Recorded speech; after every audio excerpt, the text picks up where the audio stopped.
The 8-2 Florida State Seminoles have enjoyed a successful season. The 6-4 Florida Gators, a disappointing one. But in this, the regular season finale for both teams, they are playing each other, and that's all that matters tonight.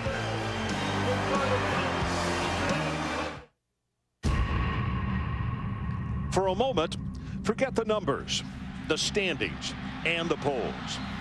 And the headlines, who needs them when history is at hand? When on one Saturday night, a year of bragging rights is up for grabs. Far deeper than any fact or figure is this good old-fashioned feud. The recent past and the records are forgotten when these teams take the field for a game they'll always remember.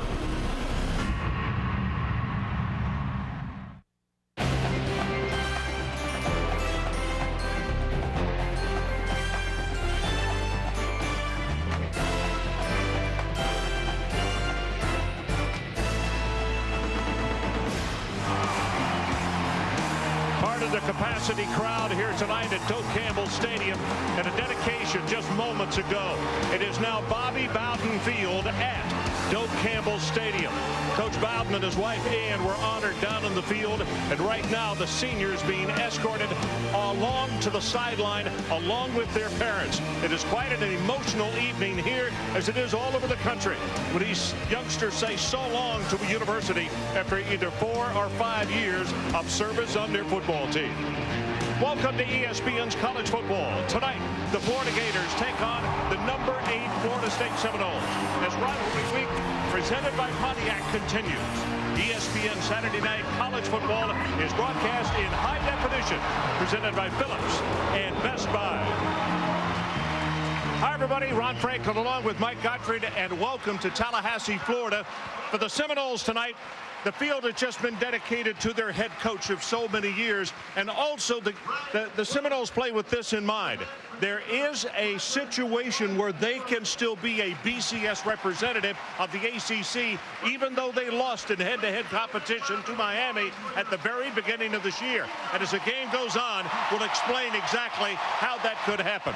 Mike Gottfried, let's talk about Wyatt Sexton, the young quarterback who was taken over for Chris Ricks, and he has been a very able replacement, although only a sophomore. The night we watched him against Virginia, he played very well, but he's going to go against a different defense tonight. Florida defense is going to come after him. They're going to blitz him, try to get him unnerved, and early in this football game, his best weapons is Booker and Washington if he can get the running game going. Right now, the Florida State Seminoles take the field, much to the delight of this partisan capacity house. And for many of these players, I mentioned the last time that they will take the field here wearing the garnet and gold. Well, speaking of emotions and these seniors here, Mike, let's talk about the other side of the football.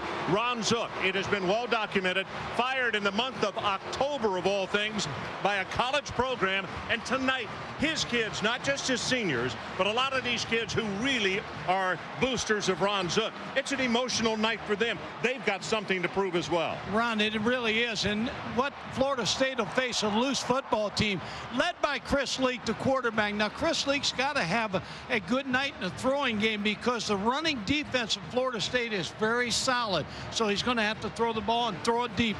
So let's take a timeout. We'll be back with the opening kickoff as Florida State plays host to the Florida Gators. ESPN's College Football Saturday Primetime, brought to you by State Farm. Like a good neighbor, State Farm is there. And Zales, the Diamond Store. Pontiac presents ESPN's College Football Rivalry Weekend. Welcome back to Doak Campbell Stadium. Quickly, let's go down to the sideline. The third member of our broadcast team, Aaron Andrews, is with head coach Ron Zook. Aaron. Ron, thank you. Coach, it's been 18 years since the Gators last won here. Even Steve Spurrier was unable to win in Tallahassee. With everything that you've been through in the last couple of weeks, what would a victory mean to you, your players, and your coaching staff? Well, I love it for the players, the coaches, and all the true Gator fans. I mean, that's we're going to do our best. So we're going to give it. These guys are going to play hard, I promise you. What did you tell them as you walked out tonight, Coach? Let's go play hard and have fun. Thank you. Ron, back to you. Okay, Aaron, thanks very much. Great hustle there. I know Ron just literally moments away from the opening kickoff. In the toss of the coin here this evening, it is going to be, let's see, Florida State has won. They have deferred, so it will be the Florida Gators who will go on offense first tonight. And from what head coach Bobby Bowden told us yesterday, as you look at his numbers, 350 career wins in his 29th season, he wants to put that defense out there first. And he said there were a couple of games earlier this year that probably he should have done that when his offense actually wound up going on the field first. Here is the series history. 27-19-2. Florida leads it all time. The last win, Tallahassee, 1986 by 4. Florida State won 5 of the last 6, 7-0-1 in the last 8 home meetings. So the numbers are in their favor, but this is a totally different situation. Ron, don't forget Florida State's problems in the kicking game. Clemson returned 2 kickoffs against them for touchdowns. So Beatty will kick it off. And you take a look at McCollum, number 18, Tremaine, one of the deep backs, lined up at the goal line. And Jamal Cornelius, a sophomore out of Fort Meade, back there with him in the dual safety position.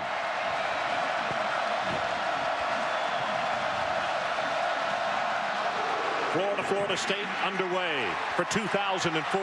He will not return it. 6 yards deep in the end zone, and it gives us an opportunity to talk about the starting quarterback, the sophomore out of Charlotte, North Carolina, Chris Leak. He has had good ball games. He's had a couple that were off, but in this one tonight, Mike, he's going to have, gotta have his A game. He's got to play at the highest ability. Now, Ron, when you look at Chris Leak, he's only a sophomore. He's been playing at Florida since his freshman year. Experienced, but still just a young guy in this program. Well, he's trying to get loose, but he's pretty hyper right now. Shatrick facing the tailback, and able to split out and go empty in the backfield. Here comes pressure up front. Pass over the middle, got it complete at the 24-yard line. It'll be good for 4 to Caldwell, and it gives us an opportunity to complete the remainder of the starters. Facing Tate Casey, only a freshman. Now the starter at tight end, 3 wide receivers, Baker, O.J. Small, and Andre Caldwell out of Tampa, who just made that reception. Up front, Cullen in hand at the tackles. Butler, huge Mo Mitchell, 6'7", 370 at right guard, and DeGore is the center. Gavin Dickey at quarterback, number 17, and he's out of right here in Tallahassee. Big opening, and he cut it to the outside instead of saving in the middle. He had an absolute ton to run through. The defenders who start for the Seminoles, and here's the way they go. The down 4, Chauncey Davis, Travis Johnson, the best of the up front group, Clifton Dixon and Eric Moore. The linebackers, very quick, and they're bruisers. Sims, Buster Davis, A.J. Nicholson. In the secondary, McFadden and Smith at the corners. Watkins and Jerome Carter are the safeties. Chris Leak is back at a quarterback on 3rd down. Throws it out in the flat. Hit immediately and knocked down for about a 4-yard loss as Pat Watkins comes from nowhere to make the tackle, and it's going to be a 3-and-out situation for Florida. You want to set the tempo early in the football game. Pat Watkins sets the tempo for the Florida State defense with the tackle, a face-on. Well, I'll tell you what, Faison is lucky he didn't lose the football because he had just received it. Eric Wilbur, the sophomore out of Winter Park, prepares to punt it away to Willie Reed. What a start to the game. And this is a line drive, very returnable from his own 35, 40, 45, 50, breaks away, got one man to beat, and he is tackled by the kicker at the 35-yard line. Wilbur was the safety valve, and he made the stop as a flag is down. And it's back at the line of scrimmage. Maybe a bad formation by Florida. Steve Shaw, our referee tonight, and here comes the call. It is against the Gators. And Mike, it could be that situation of not enough men on the line of scrimmage. And it's a tough start for Florida. Illegal formation on the offense. The right tackle is off the line of scrimmage. Penalty is declined. 1st and 10. That's what you don't want to give Wyatt Sexton early, a good field position to get off to a good start. Well, they did just that as that return. And if it were not for Wilbur, the Seminoles would be on the board 6-0 right now. But they scrimmage from the Gators' 35-yard line. Outstanding field position to open the ball game. Play action. Saxton gets a good block right over the middle. Ball is tipped and then almost intercepted. It hit Chauncey Stovall where? Right in the hands. Whoa. Ron, you're right. It hit him right in the hands on a crossing route. Good protection. This ball is delivered right where you want it at. Chauncey Stovall couldn't hold on. Took his eyes off the football. Well, he was trying to nurture the thing in there, but he let it come too far. As you take a look at Sexton out of right here in Tallahassee. His dad, Billy, is the Florida State assistant head coach. There's a good look at him. Florida shows blitz off the corner. Here they come from the top of your screen. Pass, ball is tipped. Wow, that was almost intercepted. And that would have been, Seiler would have been headed to the end zone if he picks that one off right there. You talk about the young players. Seiler's a freshman.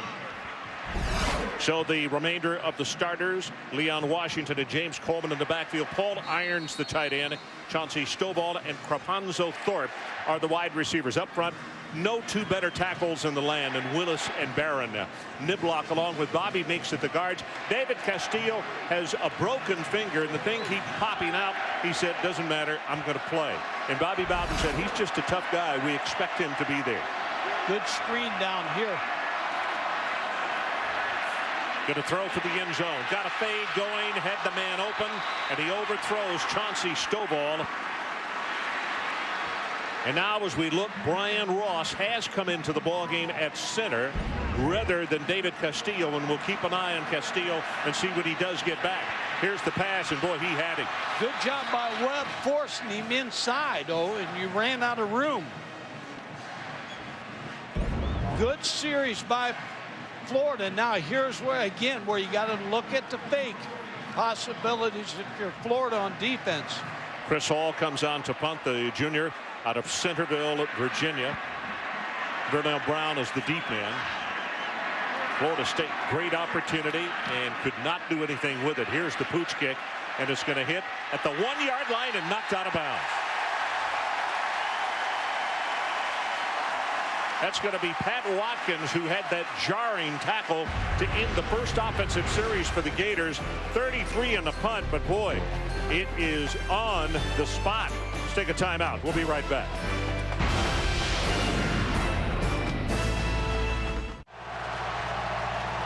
Part of the capacity house here tonight. Let's go down to the sideline quickly and check in with Aaron Andrews. Aaron, what do you have for us? Well, Ron, because of all the unnecessary fighting last night in that NBA game in Detroit and also the college football game at Clemson today, you better believe there were some things done for this game today. During the pregame warm-ups, head coach Bobby Bowden stood on Florida State's logo to kind of deter both teams from gathering in the center and fighting, which in the past they have done before the game. Also, some of the officials told me they brought in more officials during that pre-game warm-up just in case anything happened, guys. Okay, well, it has been well patrolled, and so far as it has been well behaved as we had the man in motion cut toward the line of scrimmage. Two guys in motion, yeah. Ron, so I would think Florida State will take the play here, not the penalty.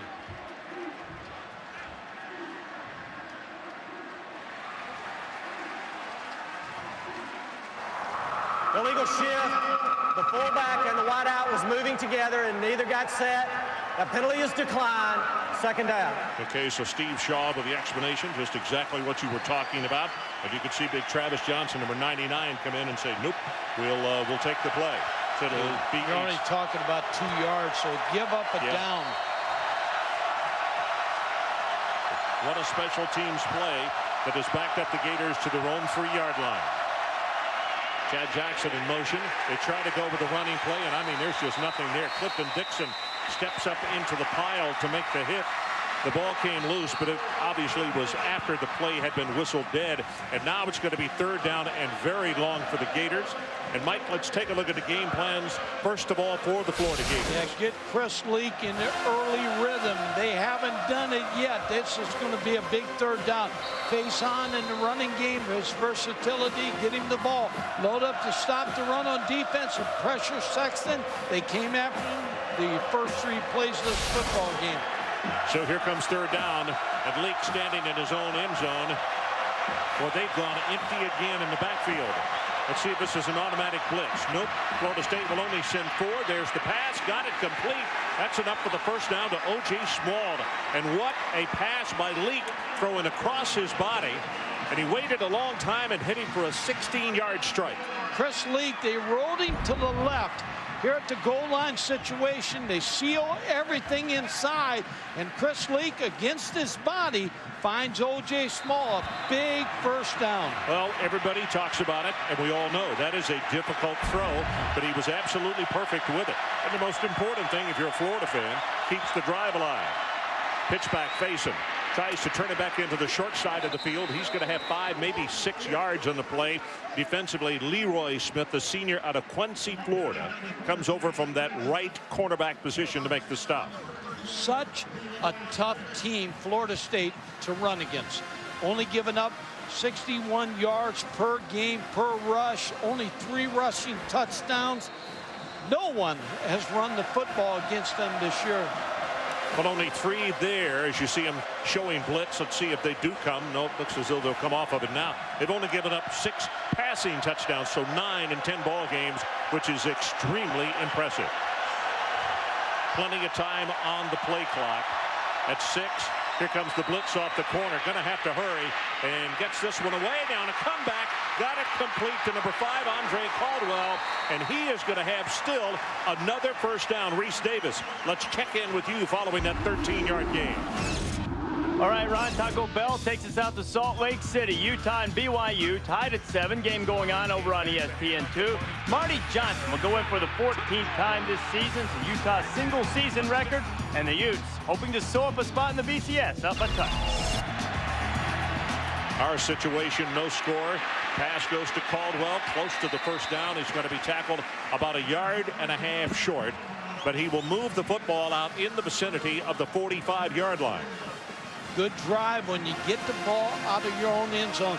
The other thing Florida's doing to FSU is the tempo of the football game, the no huddle, trying to speed their play up. Florida State bouncing around on defense again, back into the short side of the field. Skylar Thornton with the run, and from where they have put a foot down, I believe Mikey's going to have the first down. Roger Williams coming over to make the stop out of the secondary. What that tempo does, Ron, is you don't get to huddle. You don't get to look in the eyes of your own defensive guys. Substitutions become a problem. Florida just taking it to Florida State with the tempo of this football game. Mickey Andrews told us yesterday in the meeting that they'll rotate as many as 12 defensive linemen.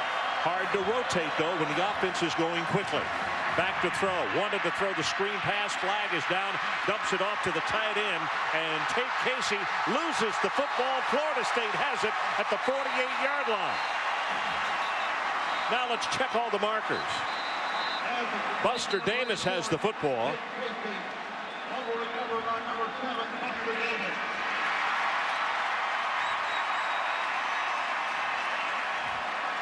So the officials have offsides on number 6 on the defense. That'll be 5 yards from the previous spot. And repeat first down. Willie Jones is the man who came across too quickly. Talk about a big play. And Florida State has been a heavily penalized football team this year. Another mistake by FSU in the penalty department. No, Willie Jones, actually, one of those 12 that rotate. He's not a starter, but that's a play that could loom very big in his ball game, because now it's the 8th play of the drive. It started at the 3, and the Seminoles don't have the football. Running play with Faison close to the first down as he goes inside the 45 to around the 42-yard line. Here's what we were talking about, Ron, for the season. 77 yards in penalties. That goes a long way in setting back your offense and defense. Another penalty flag down. Maybe a face mask or a late hit.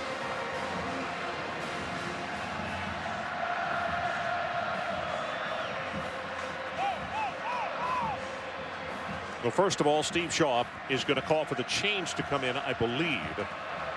Dead ball, personal foul on the offense. We will measure and then give the results of the play. So what happens here, they're going to measure it here if he does have the first down.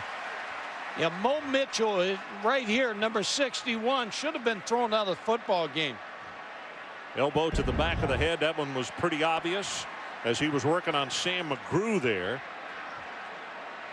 Mo 6'7", 370 pounds. Now what will happen, it'll be first down as they got the measurement, and then the penalty, because it was post play, will be stepped off. And you see Ron Zook saying no excuse for that.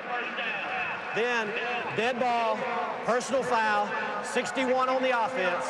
That'll be 15-yard penalty, and it will be 1st and 10. You can't make those kind of mistakes on offense. They're a young football team, but that's a senior, Mo Mitchell, with that air. Steve Rissler, number 79, a sophomore out of Sarasota Riverview, 6'3", 300 pounds, comes in replacing Mitchell at that guard position. Skyler Thornton into the ball game at tailback, number 25. They have what they want up here if they want to fade. Thornton gets the ball. The running play is not going to go for anything. In fact, he's going to lose a yard. And boy, look at that gang tackling 44 Sam McGrew, one of the men on the top of the pile. And down at the bottom was Clifton Dixon, number 97, a sophomore out of Miami, Florida. Started back in that Virginia ball game. They have had a lot of injuries, and as far as FSU is concerned, it's a good thing they rotate so many people on that defensive front, Mike. They've always done that. Mickey Andrews always plays a lot of young guys early in the football season. Second down, about 10.5 yards for the first down. Leak, play action. Here's pressure. Has to hurry on this one. Has it incomplete to Markel Thompson. Boy, and he was just running for his life as the Seminoles were bringing forth a lot of pressure on that play. And Mickey Andrews, a very good defensive coordinator. Kevin Steele, the linebackers coach, is outstanding also. They feel they have a good plan. They've played great defense all year. You know, most of the times, Mike, they rarely bring a linebacker. They stay at home within. They might bring a safety, but they get the pressure with those down 4. 11th play of the drive on third down. Got to go all the way to the 47 at the other end of the field. Got a man out there. Blown coverage. It is caught at the 21-yard line by Chad Jackson. I was watching Chris Leak. I think he was surprised, shocked that Jackson came open. He looks for the football. He looks to throw the football. I don't think Pat Watkins got over the top fast enough. And the ball had to be waited on by Chad Jackson. If he airs it out, he's got to score. 37 yards in the pass play. It is 1st and 10 for the Gators, who started at their own 3-yard line. You see the ball resting. They've spotted it at the FSU 20. No score. Gators driving. Faison is the tailback, and he's got Laxko in front of him at fullback.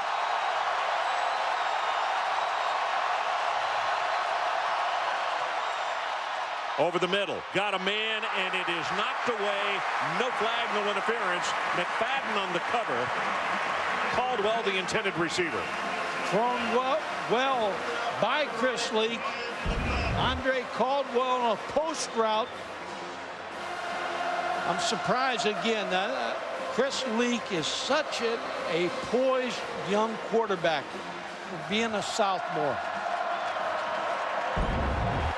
Very close to interference on that last Yeah, ball. the right hand, you're exactly right. The right hand around the waist could have gotten him in trouble. Second down. Shovel pass right up the middle. Faison running hard. Going to have a gain of close to 7 on the play. Jerome Carter is the man who is there to make the hit. Carter, an outstanding story. He's one of many seniors in this ball game tonight out of Lake City, Florida. A captain of the defense. He started off his freshman year with a block of a punt against Duke. He scored a touchdown. And Mickey Andrews said from there on, we knew we had ourselves a good football player. Fade to the opposite ball side. Touchdown, Florida. Chad Jackson, 13 yards.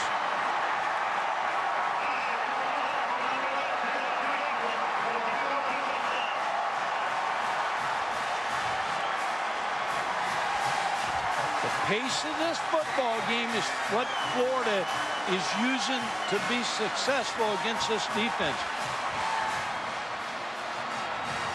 Excellent pace by the Florida coaches. Matt Leach, the sophomore out of Sarasota, comes into the ball game to try to make it 7-0. Good pass, and he knocks it home, and we'll take a timeout. 7:56 left until halftime. And as we go to break, one more look at this 13-yard touchdown strike to Jackson in the corner of the end zone. There it is right there. 7-0. The Florida Gators go on top in this rivalry weekend game. So welcome back. How many times do you see the big rivalry games and all of a sudden the team that is the decided underdog in a contest goes on the board first?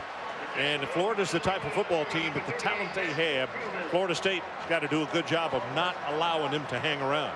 No, when you look at that graphic, that tells it all about this defense. Mickey Andrews' defense now giving up 7 touchdown passes. But I like what Chris Leak did and the play calls and the fast pace of this game for Florida.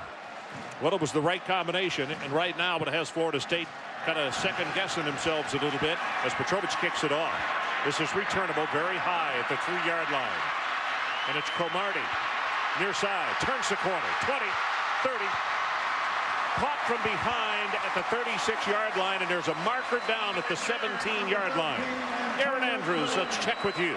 Well, Ron, Florida State quarterback Wyatt Sexton getting ready to take the field for the Noles offense. And, of course, he's wearing garnet and gold tonight, but that wasn't the case last Saturday. He attended the Florida Gators' last home game last weekend. He went up to visit some friends. Like I said, they went to the game. It got cold at that game, so he decided to put on a Gators sweatshirt. We heard that was that was the only sweatshirt available, so that's what he put on. I asked head coach Bobby Bowden about it. He said, that's just Wyatt for you. Travis Johnson, his defensive teammate, said he knows what jersey to wear tonight, guys. Okay. Well, if he knew it was going to cause such a stir, he should have turned it inside out. Ron, the most important thing for him is not his jersey right now, but he's backed up in bad field position. All of a sudden, the pressure is on the offense of Florida State. Well, a change as far as the tailback is concerned. Washington on the sideline, and now the slasher. Lorenzo Booker, number 28, comes in at tailback. But it's a quick out pass near sideline to Stovall, and Chauncey is going to be knocked out of bounds at the 12. Reese Davis, let's check back with you. What do you got for us? All right, Ron Seiko says it's time to check in on the Civil War. Oregon and Oregon State. Beavers up 13-7. And Derek Anderson finds Marcel Love. Squeezes it into the end zone, and Beavers on top of the Ducks. 20-7, late in the first. I'll tell you that Oregon State team has had some difficult times this year. That would put Sav on a lot of wounds, wouldn't it? Yes. Back to throw, quick pass, maybe a little too swift to Lorenzo Booker. That is 3 drop passes, though, that Florida State has in the early going. Lack of focus. And you can see the frustration on the face of Wyatt Sexton because he knows he's got a big play here on the angle pass to Lorenzo Booker if he makes the first down. There's a slow start you're talking about the first quarter. And then the second to fourth, they get going a little bit. That's when they put it in overdrive. Third down, they need to take it out to the 19-yard line if they want to keep this drive going. Gators on top, 7-0. Sexton, here comes a blitz. They throw the screen short side of the field to Coleman, and Coleman is not going to have the first down. He'll miss it by, about a half a yard, it would appear. And, Mike, you're not in gambling range right here, are you? No, not with this offense. You've got to punt the football. They're going to check a measurement. Jarvis Herring, Demetrius Webb in on the tackle. You talked about lack of focus. I think both teams are a little nervous. Florida loose, as a goose because they have nothing to lose or win here except this football game. Their coach is out, and just a matter of where they go to the bowl game. Florida State's still in the hunt for the BCS. Yeah, you know, you have to wonder also, besides the fact that these teams are so high for each other, but yet both coaching staffs have really put their foot down on behavior in this ball game tonight because of the idiotic thing that happened last night in the NBA and the fisticuffs that went on today up at Clemson. And both coaches have just simply laid the law down and said that will not occur at this stadium tonight. Do you understand? So you wonder if that took a little edge off of them, right? Chris Hall comes in to punt. Second time that they have punted in this ball game this evening. Vernell Brown is the deep man. Here's the kick. Line drive. Very good kick. And a great job by the Gunners. Gets by the first. Will not get by the second. And the tackle made at the 36-yard line by Pat Watkins. He has been everywhere. 49 yards in the boot. Let's take a timeout.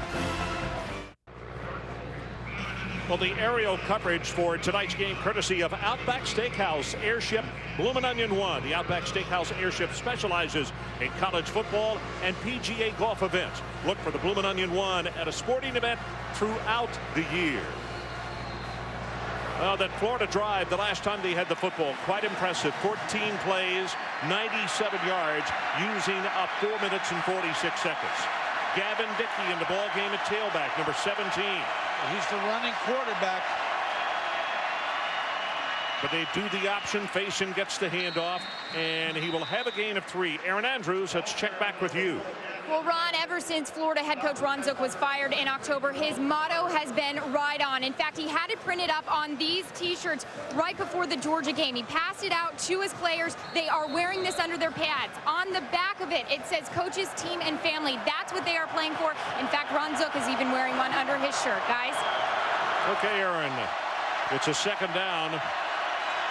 Here comes blitz from all over the place, running play, and not much there. He will not make the 40-yard line as Jerome Carter comes up to make the tackle. And now it's going to be a third down for the Gators, and they need to take it to the 46.5-yard line if they want to keep this one going. Here's the blitz right here. Both linebackers coming in. You see the blocking in the Florida State defensive line handling the line of scrimmage. Travis Johnson's a load to block.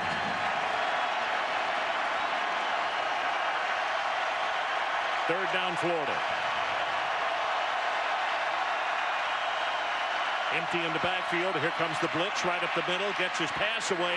Complete, but short of the first down by about 3 yards to O.J. Small, the senior out of Jacksonville. The most consistent of those Gator wide receivers, but they'll have to bring on the punting unit. And a nice job of the defense, particularly Eric Moore with pressure on Leak on that play. Yeah, I was going to say they had pressure on Chris Leak. He couldn't take time enough to get the ball downfield. Eric Wilbur had a really good kick his first time, but he also had to be safety valve and make the touchdown saving tackle. Much better here. Very high, good coverage kick, and very long. Fair catch called and made at the 11-yard line. Reese Davis, what do you have for us following that 46-yard putt? Right, Ron Miller taking us out to Salt Lake City. Utah and BYU. The Utes are on the move inside the 25 when Alex Smith is picked off by Nate Solberg. A lot of room and opportunity, but the Heisman candidate able to save the touchdown, but only momentarily. The Cougars go to Curtis Brown. Curtis Brown is into the end zone, and the Cougars have it tied up 14-14 on ESPN2, getting close to halftime. Our situation 7-0. Florida on top. We've got 5:16 to play in this opening quarter. Straight ahead with the running play. There's not much there as both of these running defenses are outstanding. Mike, what about Florida State, their game plan? Ron, they got to run the football. They got to take pressure off of Wyatt Sexton. 30-plus carries by both tailbacks. Protect the football. No turnovers by Sexton. Pressure Leak with the front four. They got some pressure on him, not enough. Force 3 turnovers or more on defense to get to field position. Battle changed. Wyatt Sexton looks at a second down and long. Leon Washington is the tailback standing alongside him. And that's who they'll give it to as a flag goes down.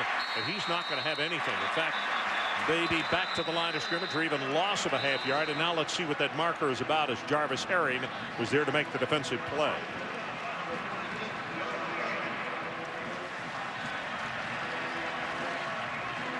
Looks like the defense might have been offside. Offsides. Number 93 on the defense. 5-yard penalty. Repeat second down. Stephen Harris, and he's a second teamer. Sophomore out of Miami, Coral Gables. Got him away from the Miami Hurricanes. Offside in the play, so they'll get to do second down over again. And a little bit different call here with the second down and short. Yeah, I was getting ready to say, Ron, that you got to put Wyatt Sexton, if you're Florida, in third and long yardage situation. Beg for the turnover. You can get the turnover on Sexton. Chris Ricks on the sideline, who has been the starter, went down with an ankle injury, has not been able to wrestle his job back away from Sexton. Wyatt steps up into the pocket, drills the ball, has it complete. Number 15 again, Chauncey Stovall, the senior out of Vero Beach. And that is a huge first down on a gain of 21 yards. Stovall gives you that big receiver opportunity, 6'2", and he leaps so well, Mike. And the protection, Ron, was excellent. They gave Wyatt Sexton time. He slid up in the pocket, found the receiver open. Stovall completed pass. Excellent protection. Well, those fullbacks never get any credit, so let me mention James Coleman, the junior out of right here in Tallahassee, number 36, the fullback who had an outstanding block to help out his quarterback. They'll give it to the tailback. Here comes Washington. Hit behind the line of scrimmage. That's Joe Cohen, and the sophomore is right there to mess that play up. And all of a sudden, instead of playing in front of the chains, now the Florida defense making the Seminoles play behind the chains. You're right, Ron. Cologne with a good play here, beating the block of the offensive tackle in the backfield.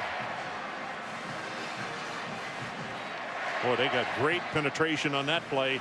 And even as outstanding a back as Leon Washington is, doesn't matter. There's no way you can get around the grips of the likes of those kind of guys.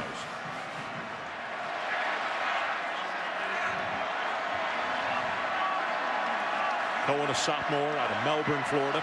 Second down and 14. Steps to throw right over the middle. Whoa, threw it way behind him, and he had him open.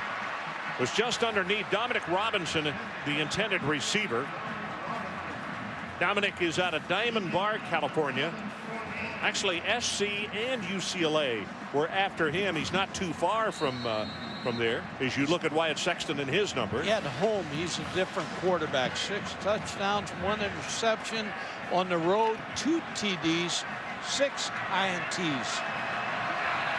Well, he's got a third down here.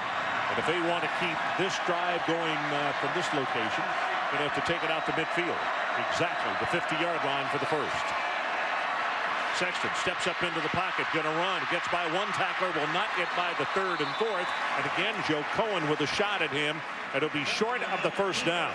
If you told Florida that Wyatt Sexton was going to run, they'd let him run. He's not a running threat at quarterback. Not somebody who's going to hurt you.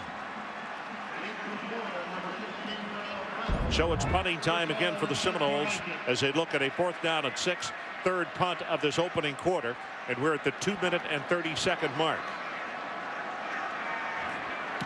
They got a return on this. Is a line drive punt. He's going to let this one go, and it'll go into the end zone. They'll get it at the 20. Well, Monday night on ESPN2 at 7 p.m. coverage of college basketball's Feast Week continues as J.J. Redick and the 12th-ranked Duke Blue Devils take on the Davidson Wildcats. Then at 9, the BYU Cougars face off against Rashad McCants and the number 3 North Carolina Tar Heels in the EA Sports Maui Invitational.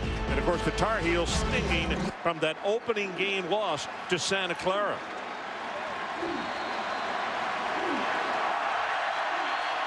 Skylar Thornton, number 25, comes into the ball game at tailback for Florida.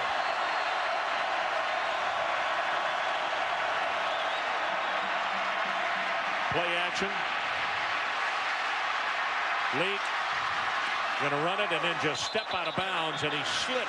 And now you see the Florida State player, Clifton Dixon, who was right there helping him up, because actually his feet went out from under him, and the Florida faithful thought maybe a flag should have been thrown, but I don't think there was any malice or forethought here as far as the way the play wound up. No, the one thing you also that you got to keep in mind is he just slipped. As you look at this football game, Florida State's defensive line having to chase Chris Lee. It's a good thing they do play a lot of defensive linemen. That's the truth. Well, Clifton Dixon, though, for 6'4", 285, you could see he was running pretty doggone well. 2nd down and 14. Shovel pass right up the middle. Thornton, 20, out to the 25. And that play right there is going to put him back in a position that makes it reasonable to pick up the first down as McGrew was on the stop. What that play says is, go ahead and rush our quarterback. We're going to run this shovel draw just enough to slow your rush down. Sam McGrew on the tackle, the junior out of Crawfordville. Here's 3rd down, and very quickly they get it off, and the pass is caught by Caldwell. And Mike, again, the quick play, the quick tempo of the ball game, as Florida State has a player down, and the Seminoles are having a little trouble each drive adapting to that. Ron, you're exactly right. To pace this football game, the tempo of Florida's offense is really posing a problem for FSU's defense. Well, while we check on the injury, let's check in with Reese Davis. Reese? All right, Ron, and we'll check in again on Utah and BYU after Alex Smith threw that interception to set up the BYU touchdown. That's a little busted play, but Utah's offense is so good that Alex Smith just scored his 10th touchdown of the year on it. The Utes are back on top late in the first half by 7. Okay, Reese, the injured player, Travis Johnson. Talked with him yesterday. His parents had come in, and in fact caught him on his cell phone, and I asked him, I said, I know this is a huge night as far as emotion, being a senior. And he said, yeah, but the biggest thing is, he said, my mama came a long way to see me play in person, and I've got a lot of showing to do. So he wants to make sure that he does put on a good show, and she certainly doesn't want to see him in a prone position on the field. He's a first-round pick. He talked about senior night. His heart, his teammates, loves Florida State. First down. Here's the pitch. Goes back to Thornton. Turns the corner. Has 5. Has 10. And he's off and running. That's counted off at about 15 yards in the carry as Florida comes up again with a running play. And it is difficult to outrun a play that is wide, that defense, but they do here. This is about as well called a first quarter by the offensive coaches of Florida as I've seen all year. Tempo, the play selection, excellent. About to go into 1 minute left in the opening quarter. Lee going to go long over the middle. Almost bit off more than he could chew, as that ball could have been intercepted. Caldwell was the closest man to it. Just think of this, Ron. They stretch it the width of the field with the option, the short passing game. They're throwing the length of the football field, the deep pass. They're putting a lot of pressure on this Seminole defense. 143 yards in the first quarter against a defense that's been solid all year. Happy to report that number 99, Travis Johnson, back into the ball game at defensive tackle for the Seminoles. Draw play right up the middle. Not much on this one, but again, they just keep chipping away and giving them different looks. Outside, inside, shovel draw, then the long pass. And as Mike said, it makes you think, and you got to stay on your toes. A.J. Nicholson made the stop on that play. You've seen everything out of Florida in the first quarter. The play selection, inside runs, outside runs, the option play, misdirection, good play action passing game.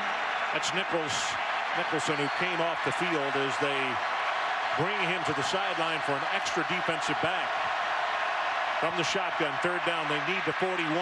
Got the draw play, and what a really fine defensive effort against Thornton as Leroy Smith. And I'm not so sure if he doesn't make that tackle, he might have had a lot of running room down the sideline. Yeah, they had a double screen on to the left side. He fakes it to the left side, hits Thornton on the right side. Leroy Smith in good shape.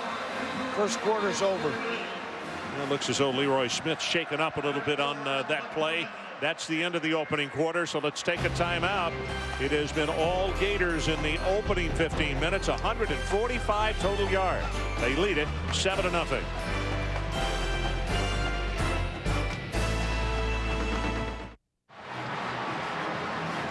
So we are back. Not really a hot night, but a muggy night here in Tallahassee. And you can see the players really going after the water on the sideline.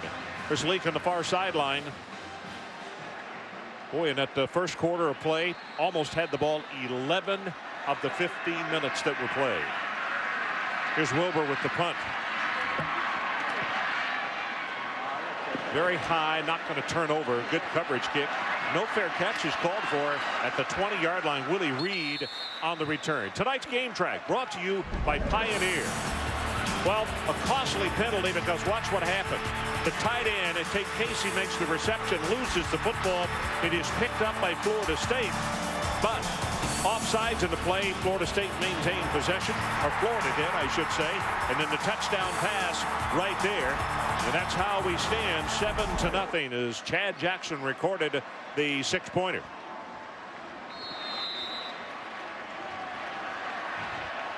So Florida State back on offense. They have the ball at their own 20.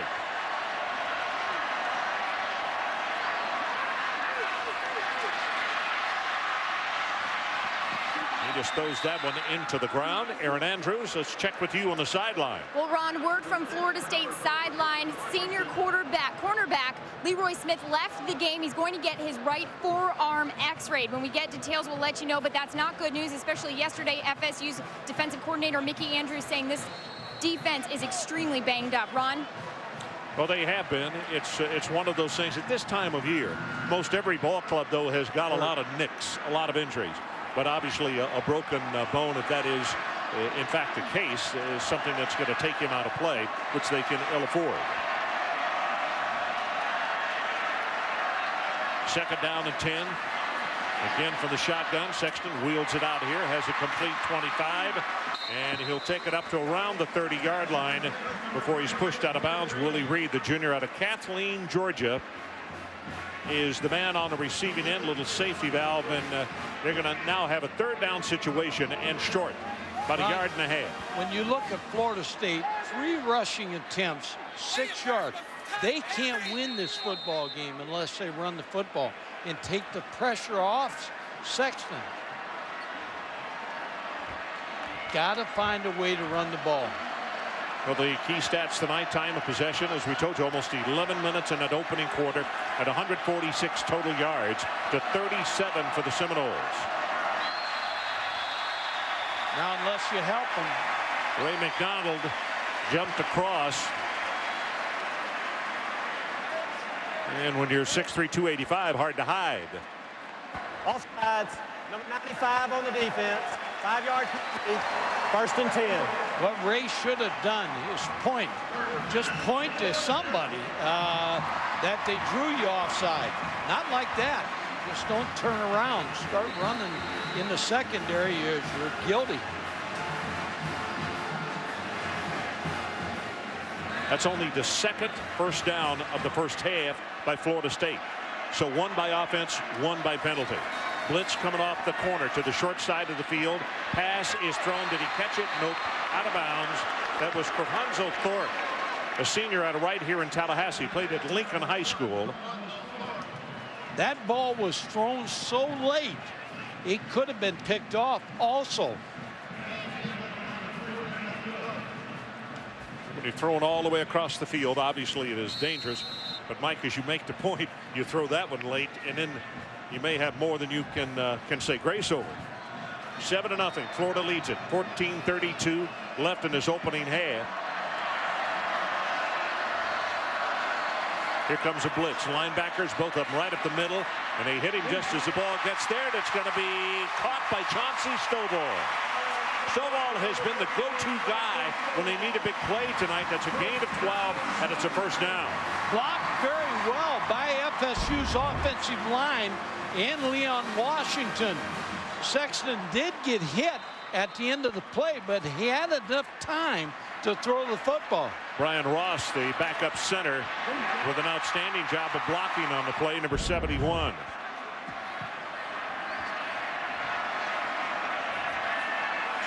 B.J. Dean into the ball game at fullback.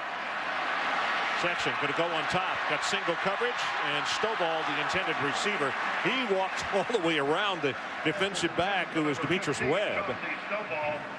Tried to air one out. Tried to get a easy throw here off the play action. Wyatt Sexton, but Florida covered the wide receiver very well. Lorne Sam, sophomore out of Buford, Georgia, number 10, comes back into the lineup. Brother of P.K. Sam, who played earlier here at Florida State. 6 seconds on the play clock. And he's just going to go down. Rather than having the ball knocked loose, Ray McDonald, who jumped off sides just a moment ago, one of the first men there, along with Earl Everett from the linebacking position. We talked about the Virginia game because Virginia really had a good plan, but didn't pressure Wyatt Sexton. Everybody after that game has really come after the quarterback because they feel he can't hurt him as a running threat. We'll take a look at this graphic right here. Third down comparisons. Third down, they've been anemic at 23.6. They are 0 of 3 tonight. They need to take it all the way across midfield to the 43-yard line. Sexton steps up, heavy pressure on him, going to try to run, and a flag comes in late. He's going to go down at the 50. If that's holding, if I'm Florida, even though I'm going to get the football back, I might take it, Mike, because that's going to push it back to around the 25-yard line. I agree with you. I look at the Florida coaches. It looked like they were going to turn it down. I think I'd take it. Because of field position. Field position, yep. Move them back a little bit further. Because you are talking about 25 yards difference here. The 50. Holding, number 77 on the offense. Penalty is declined. 4th down. They're going to play the field position game and say we're not going to give Wyatt Sexton a chance to throw the deep throw to one of the wide receivers. Ray Willis, I believe it's on him, the right tackle. So it's punting time by Chris Hall. The 4th time that Florida State has punted in this first half. And here's the boot. High driving spiral. Deep back will run away from it. It'll go all the way into the end zone. That is a long kick. 50 yards on the boot. They'll scrimmage from their own 20-yard line. 7-0, Florida on top. Well, you're looking at B.J. Dean, and the reason you are, there was a post-play foul. Here it is. Watch number 35 as he comes down the field, and this unsuspecting Florida player puts an elbow in the back, and the official said we're not going to let anything be a catalyst to what happened earlier today in Clemson. They penalize the Florida State Seminoles 15 yards, so it's first down at the 35-yard line. Running play straight ahead with facing ahead of steam, almost 10 yards on the play. It's going to be about 9.5. So 7-0, Mike Gottfried, as we join the audience here from the booth. And you have to say, Florida right now, if they can maintain the pace that they are offensively in this ball game, I tell you, Florida State's going to have to get up and play some better. They really are. They're putting pressure on Florida State's offense. But if you're Ron Zook right now, you dominated the first quarter. You need more than 7 points because you've dominated time of possession, rushing game, passing game, but you're still only ahead 7 points. Let me ask you this, though. What can Mickey Andrews and the defense, or head coach Bobby Bowden, what can they do to amend this situation? They got to keep their offense on the field. That will help their defense. See a stack at the top of the screen with the first down and 10, and they pump over there trying to decoy. They got single coverage, and the man was not open, and now it's just going to throw it away. Now, the Florida State coaches are all the way down the sideline saying they want intentional grounding. By rule, he is more than 5 yards outside the box or the tackle box, whichever you want to say. And by rule, the pass was beyond the line of scrimmage. There is no grounding. Pretty good play by Chris Lico because he slides, trying to find a window to throw the football, throws it away. Doesn't make a mistake, try to force the ball. Second down. They need to take the ball down to the 44-yard line. Again, Sheatrick Faison is the tailback. Cornelius in motion. Leak. Good protection. Got it complete to the tight end, Tate Casey. And he is a huge target. You ought to hear the coaches talk about this youngster. Only a freshman, 6'7", 230 pounds, and they really like his upside. And Ron, you talk about a freshman, Tate Casey. This is a team, the sophomore quarterback, receiver Tate Casey, a lot of young guys. They're going to be a top 5 team next year at the start of the season. Whoever gets this football team, the cupboard will be anything but bare. It's full. So Faison did not cut it back inside, is strung out, then knocked down for a loss. And Aaron Andrews says, check with you. What do you have? Well, Ron, unfortunately, the news not good coming from Florida State's training room. Senior cornerback Leroy Smith suffered a left broken arm. He is done, obviously, for the night. Unfortunately for him, he is a senior. When he walked past me from the training room, absolutely crying, but he said he wanted to be with his teammates out here tonight. Ron? Oh, boy, that's a toughie. Senior out of Quincy, Florida. So his career is done here at Florida State. Sorry to hear that. Leak right over the middle again. He's got his tight end, and Tate Casey. Boy, if they're going to get that kind of coverage, they've got that pass pattern all night long, right? It's a double dig, Ron. What that means is 2 receivers coming inside.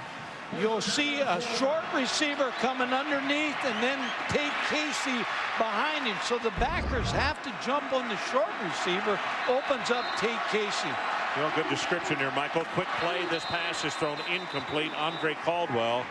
And the Gators again trying to speed this thing up a little bit and give Florida State even more to have to not only contend with, but to think about. You talked about the cupboard. It's almost like having a freezer and getting another freezer because it's so loaded of football talent. This is a young football team. They make some mistakes. The mistakes are mistakes of youth. 10 minutes, 34 seconds showing on the clock until halftime. Florida leads at 7-0. Time of possession very much in their favor, but they have only been able to put it in the end zone one time. And against Florida State, at home, that's not nearly good enough. You see them creeping up on the corner. Will they come on the blitz? Yes. And they're whistled down. Delay, Ron. Yeah, I think where that call came from. Yep, that flag came from deep center field. And Steve Shaw will talk it over with his fellow officials. And here's the delay. Dead ball. Delay of game on the offense. 5-yard penalty. Repeat second down. Let's take another look at this, Ron. See if he got it off in time. Close. That's only good in horseshoes. So the 5-yard stepped off. It is a second down and 15. Looking back toward the bench to get the play. Here you see blitz coming, and he's going to try to run out of harm's way and will not be able to. That's Buster Davis with the second sack of the quarterback tonight. And how big is that? They had set up shop with a 1st and 10 at the 25, and with this sack, they're all the way back to the 43-yard line. And Buster Davis, who's 5'9", Kevin Steele, the linebacker coach, said the best linebacker he ever coached, Sam Mills, who was 5'9". So he said, I don't care about height. If they can run and play like Buster Davis, they can play. One of the things that Mickey Andrews talked about yesterday as well. Speed, speed, and more speed. If you don't have it, you don't play on this defense. Third down. Got to take it all the way to the 15-yard line. Leak. Here comes all-out blitz. They get the pass complete. Breaks a tackle. 30, 25, 20. And at the 15-yard line, Andre Coleman. The ball is loose. And Caldwell has it recovered by his teammate, O.J. Small. You talk about a big-time play by Chris Leak. Hitting Andre Caldwell. The blitz is coming. Florida picked it up. Chris Leak throwing back across his body as he's leaning back to get some extra time, hits Andre Caldwell, and Andre Caldwell shows you he's got a burst. And guess what? If he had thrown that ball where it should have been, I think he would have been tackled and would not have picked up the first down. As it stands, it's going to be 4th and short. There's a timeout. Let's take it with him.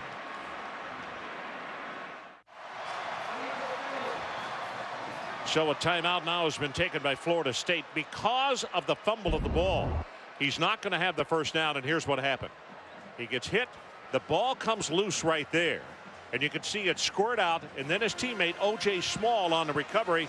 And what is he, about 1.5 yards short? Yeah, yard you go short. Field goal, or do you go after it? I think, first of all, you try to draw Florida State offside. Osei made that hit, Ron, that really caused him not to get the first down. I think you have some options here because you got a running quarterback, Chris Leak, who can run the football. You've got to be able to see if you can get a play and get Florida State to jump here. I would kick the field goal. I'd go up 2 scores on this Florida State football team. But I know Ron Zook figures that Florida State is a second-half football team. Matt Leach, you were getting a look at him right there.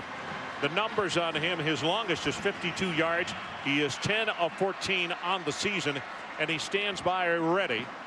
Florida State calling the timeout, making sure that they had gone over all of their options under the conditions. You got to try to draw them off here. 4th down, about 1.5 yards to pick up the first down. The Leak continues to jump up and down.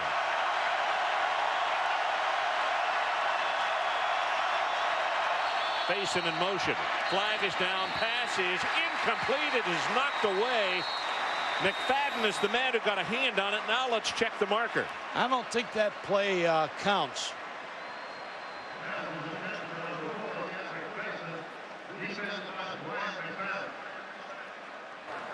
Dead ball. False start. Number 84 on the offense. 5-yard penalty. 4th down. Well, under these situations right here, now Ron Zook is saying, thank goodness for freshman mistakes, because instead of the ball going over to Florida State, they're going to get another opportunity. Yeah, Tate Casey right here, who's made 2 great catches, a little anxious. So it's going to be a 38-yard field goal attempt by Matt Leach. You see his numbers, 10 of 14 on the years. We mentioned 52, his longest. He's made 5 of his last 6 attempts. Plenty of distance on this one, and he's good. 38-yarder. So with 9:01 left until halftime, our new score, Florida 10-0.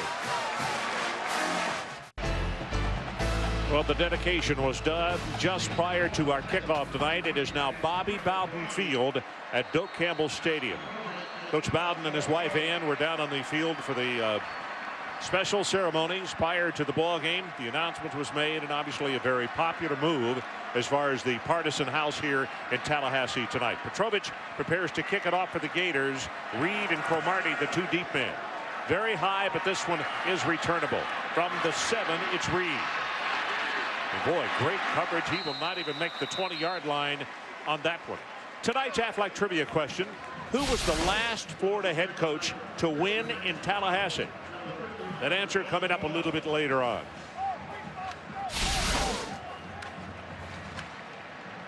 You see that sign right here. Very accurate. Spurrier 0-5-1, Zook 0-1, and the question mark as far as the future is concerned, whoever will be the next head coach of the Florida Gators. Lorenzo Booker will check into the ball game at tailback, number 28. As we mentioned, Leon Washington is the bruiser, and the slasher is Lorenzo Booker. Short drop to throw, no fake on that play, and it aired out. The ball is tipped and tipped again. Closest to it, Ronaldo Hill, and this crowd with only 3 Florida State first downs in the first half getting a little bit anxious. Well, I was just thinking to myself that if you're Florida right now, Charlie Strong, you're figuring turnover right now. You got an offense that's back on their heels. You got an offense, not much confidence. Now they can't run the football, so you're set up to get a big turnover. Well, it was good coverage right there by Ronaldo Hill. In fact, if he had had a little better ball identification, he might have come away with an interception in perfect position. 2nd and 10, and the quick pass into the middle, and that is to Davis. And Davis is going to have it to about the 19, maybe the 20-yard line, a gain of 4. Brandon Seiler on the tackle. Seiler tonight playing for Channing Crowder, and we haven't talked about that, but that's a huge absence in this ball game without him able to go, because Crowder on most everybody's watch list for preseason All-American this year. A great middle linebacker. And then he's a sophomore. You got Seiler, who's a freshman. You know, when Seiler came very close to an interception back in the first half, he might have still been running. 3rd down. They need to take it out to the 26. Sexton, good protection, gets this one, has a man wide open. 1st down at the 34-yard line for Rapunzel North. Hit by Ronaldo Hill, the senior out of Fort Lauderdale, and the pattern was run perfectly, and the pass was thrown equally as well. Oh, there is a flag, and you can see Sexton, he didn't realize there was one. Then he goes running up into the huddle, and Steve Shaw with the call. Ineligible receiver downfield on the offense. Number 14, who was covered up by the wide receiver. 5-yard penalty. Repeat 3rd down. Another mistake when you have 2 wide receivers to one side. The other guy covers you up, both on the line of scrimmage. Mike, explain that a little more for those who, when you say cover up, in other words, they're both on the line of scrimmage. On the line of scrimmage, and when you have both, when you have so many formations, you run so many different sets. All of a sudden, a wide receiver supposed to be a yard back on the line of scrimmage. He gets up on the line of scrimmage, and you get X'd out. You can see at the top of the screen the inside receiver who was on the line talking to the outside receiver. Sexton under pressure, going to be sacked again by Ray McDonald, and that is the 2nd time that they have gotten to Sexton tonight. Ray McDonald said, I might have jumped offside one time, but I got beat the block of the offensive lineman on this point. 71, Brian Ross was beaten by McDonald. The field position is going to be very good for Florida. So Chris Hall to punt it away. Vernell Brown is the deep man, and here's the boot. Not real long, a lazy, wobbly spiral, and he's going to let it hit the ground, and he gets fortunate. It takes a very big bounce back toward the goal line. Only 25 yards on that boot. Let's take a timeout. 10-0 Gators.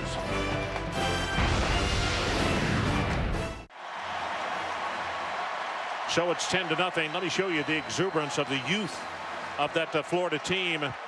Boy, they are excited. In fact, so excited. Mr. Pulley, the umpire, gets a hug from McDonald as he heads to the far sideline. And he said, hey, guys, I appreciate the affection, but we can't be doing stuff like that right here in front of 80-something thousand people. Boy, good field position for the Florida Gators. And it's a quick pass. This can be a double pass. It was a backwards pass, and the tackle is going to be made. And I'll tell you, they may have a face mask, and it just depends. Is it going to be major, or will it be a 5-yard step off? I think McGrew is the man who got a hand on the face mask. Another smart play by Caldwell not to throw the football.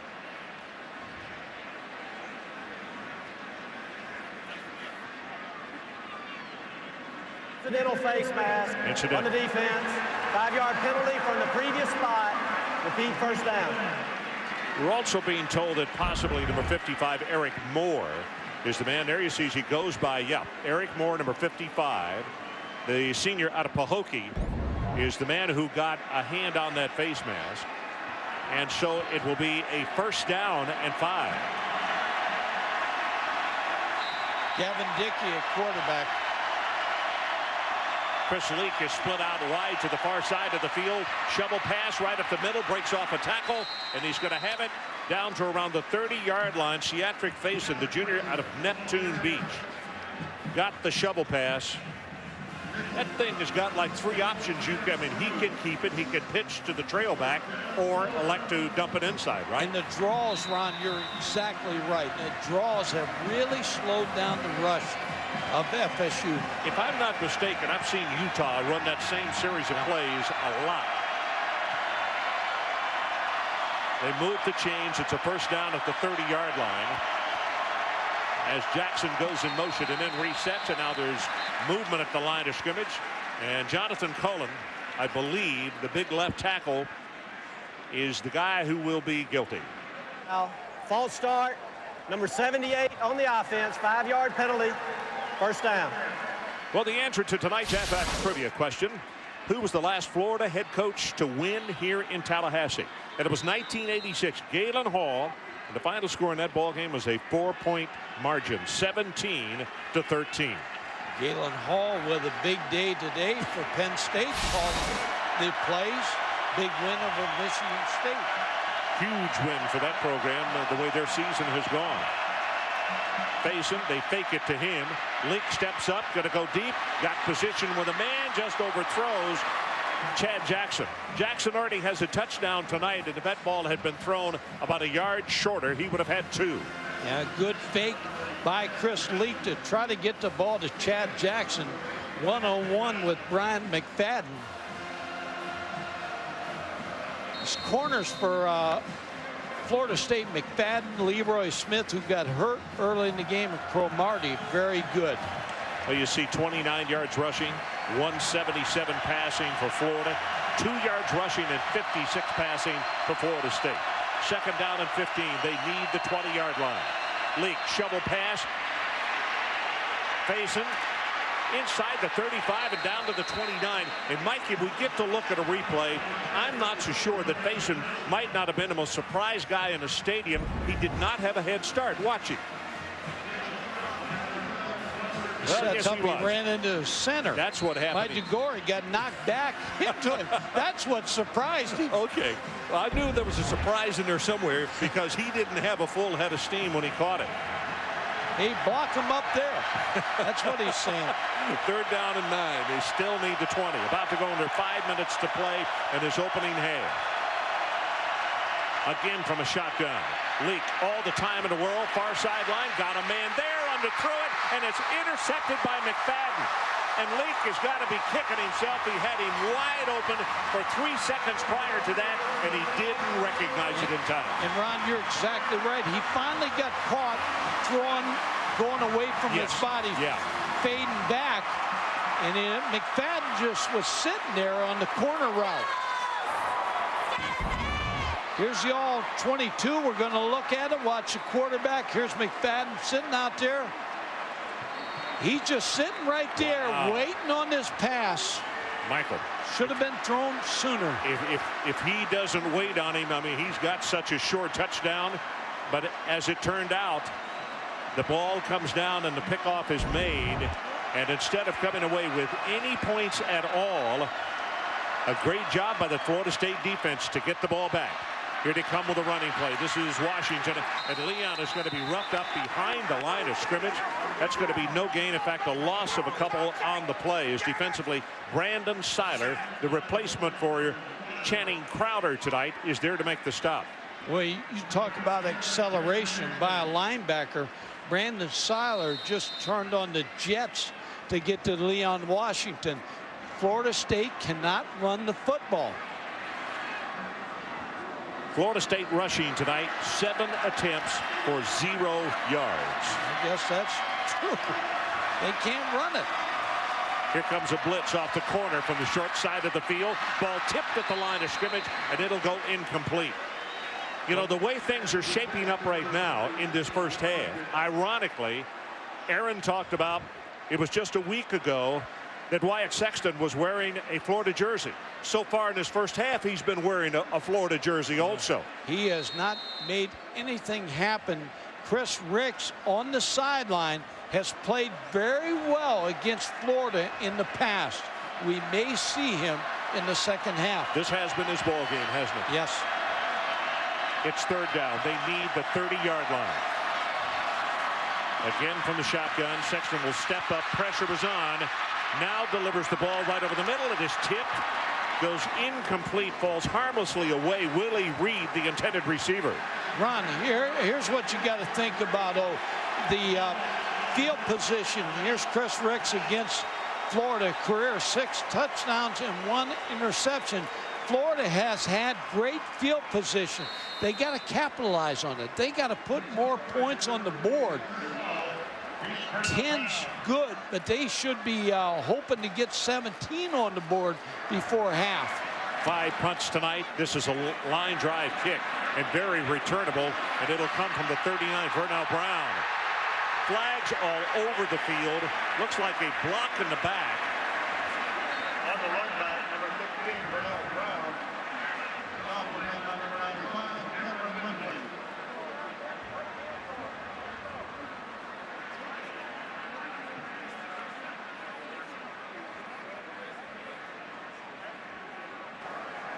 During the return, illegal block in the back, number 22 on the receiving team, 10-yard penalty from the spot of the foul, 1st and 10.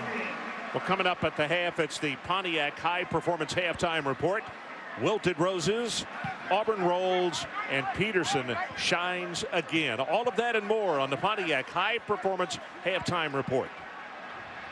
Reese Davis getting ready. There, the guys getting ready right there. There's Reese. Get the makeup. You know what? I'll tell you what really shocks me. In the last 2 ball games, Wisconsin's going to wind up giving up what? 79 points. 30 today. Wasn't it 49 last week? Was impressive today. Yeah, they were. Facing no place to go. He's going to be stopped for a couple-of-yard loss here. Timeouts left. Florida State does have a couple. And don't be surprised if they have a good defensive stop right here. They might not use that first one. Marcelo Church was there defensively. Bobby Bowden paces on the sideline. He has seen difficult situations before in his many years of being a head coach. But this one tonight, not even, just barely over the half-century mark as far as total yards in the first half. Here's Leak going to run it. Almost lost the football. He does. And it's recovered by Florida State.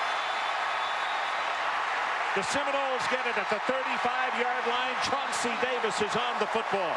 Ernie Sims is the man who made the hit. And double jeopardy here as Chris Leak, the starting quarterback, is shaken up on the play.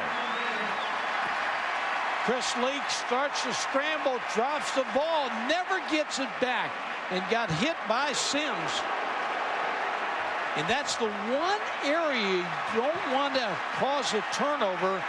If you're Florida, give them the football in the short field with Wyatt Sexton. Here's where a veteran quarterback, which he will soon be, the minute he fumbled the ball the first time, get on the ground and don't try to do something extraordinary. You've already avoided a train wreck to begin with. Yeah, it bounced right back in his hands, but he couldn't get it back in against his body when Sims hit him. Wyatt Sexton comes back onto the field as the quarterback for the Seminoles. They have 56 total yards in this first half and 3 first downs. But right now they have the ball at the 36-yard line of the Florida Gators. Down 10-0, but an opportunity to get some points back. Florida shows blitz. Here they come. Flags all over the place, and it's been whistled down. And a single wing play there. Direct snap to Booker.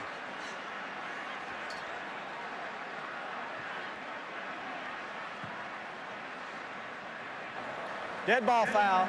False start. Number 71 on the offense. 5-yard penalty. Remains first down. Talked about one play where Florida had an offside legal procedure, and then it worked out well for them. They kicked a field goal. And here, this play, I think Booker would have been hit and lost about 3 yards. Well, Brian Ross is the man who was arguing the play. And he obviously is the center who is replacing David Castillo. So the penalty stepped off. It's first down and 15.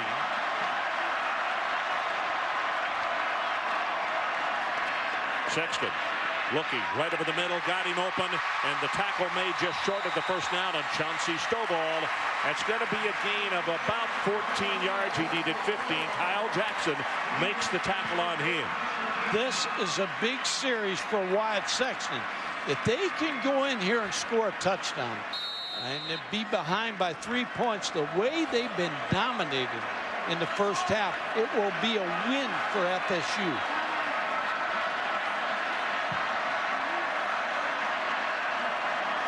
Shotgun formation. Here comes pressure from the open side of the field. Hit as he throws. Far sideline. In zone. It is tipped and knocked away, incomplete. Herring with the defensive play.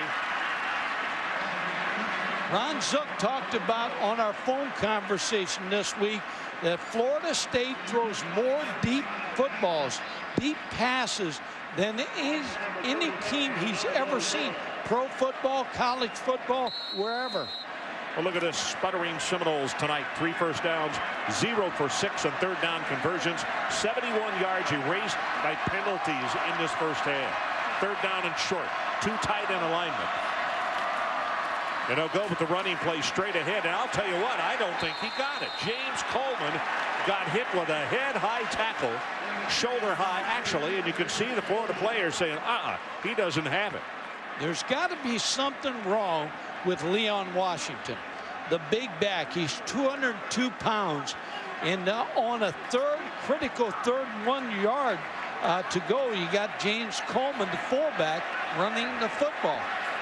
I'll tell you what, the 2 young linebackers, one a sophomore, Earl Everett, number 30, and Brandon Sider, number 40, a freshman, combining on that stop right there.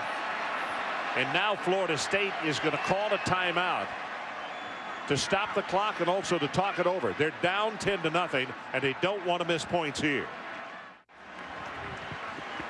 So we are back. College football Saturday prime time, rivalry week. And this one absolutely one of the best this week, presented by Pontiac. 10-0, Florida on top. Decision time. It is 4th down, and they need just about a yard. Lorenzo Booker checks in at tailback.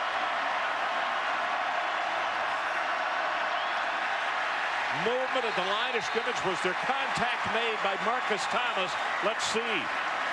The officials telling the players to get back. Let's talk it over. I don't know that he made contact.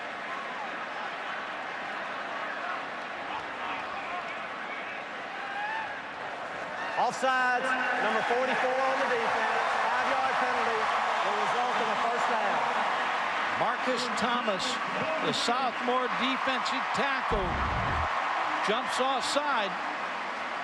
And alertly, Ross snaps the football to Ricks and caught him in the act. So that is the 4th first down of the first half. And Mike, 2 of the 4 have come by penalty. First down, the new line of scrimmage to 21. Booker continues to operate at tailback. You see those defenders creeping up. Boy, they got a lot of folks in the box. Pressure up the middle. The pass is caught at the 10-yard line. It'll be 1st and goal. Stovall again, the go-to guy, and Marcus Thomas coming up the middle, number 44, with some heavy pressure. There he is right there. Sexton really got banged down hard by him. A good throw with the pressure in Wyatt Sexton's face. Tell you what, he might have been fortunate that he didn't get a personal foul call, because Thomas looked as though he went for his head. He was very high with the double hand shiver, I guess you would call it. Lorenzo Booker remains at tailback. 1st and goal. Good protection this time. Now he steps up, looks for the pressure, drills it out, safety valve, and that is the tight end Irons, and he takes it inside the 5, and the clock will continue to run. They'll say out of bounds at the 4. Missed tackle by Florida's defense. They have a chance against Paul Irons as Wyatt Sexton moves to find the throwing lane. So they come right back to the line of scrimmage, and now Timeout, Florida. That's their 2nd timeout. So Florida calls the timeout. They want to talk it over with 32 seconds showing on the clock. And you see the situation. The ball is at the 3-yard line of the Gators.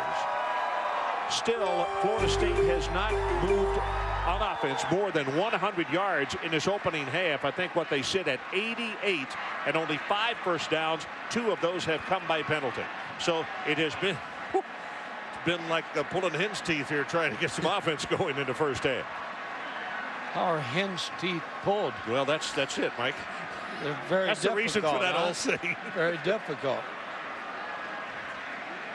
Well, game day preparing to go as you look down in the end zone. And the guys got their headsets on and tidied up and ready to go. They'll talk about the wilted roses, Auburn rolls, Peterson shines again, and a lot more else about today's action in college football. Reese, turn around. Watch this last 32 seconds. Florida State, they like to fade down here. There, Trev's going to move around now. Look. You see, they're not going to tell their buddy. No, they're going to let him alone. They don't want him to get any FaceTime here, see? No. All right, time is back in, and here they come from the 3-yard line. Second down and goal, and Lorenzo Booker again lines up at tailback. Booker's a good receiver out of the backfield. From a shotgun, and here they go. Blitz coming right up the middle. Pass is thrown too high. Stovall was there, and it's incomplete. It'll be third down. 27 seconds on the clock. Pressure again by Brandon Seiler, number 40, not giving Sexton a lot of time. Now this again goes back to the red zone offense by Florida State, having a hard time running the football. Well, actually, they have done well this year. 31 scores out of 35 possessions. And that scoring percentage leads the ACC at over 88%. Third down, let's see what they come up with from the 3-yard line. Look how many Gators are at the line of scrimmage. Short drop, pass is thrown in, almost intercepted at the 4-yard line. Knocked away by Ronaldo Hill. Rapunzel Thorpe is the guy that they wanted. And when you talk about an offense that is struggling running the football, you run out of real estate down here to throw the football. You're talking about, you're right, Ronaldo Hill had a chance. Thorpe covered well. Sismacia to attempt the field goal. It's going to be an attempt of 20 yards. Here is the young man who has replaced Xavier Bethia, who ran into hard times. Bethia has been their regular guy for the last couple of years, and all of a sudden it just went bad for him.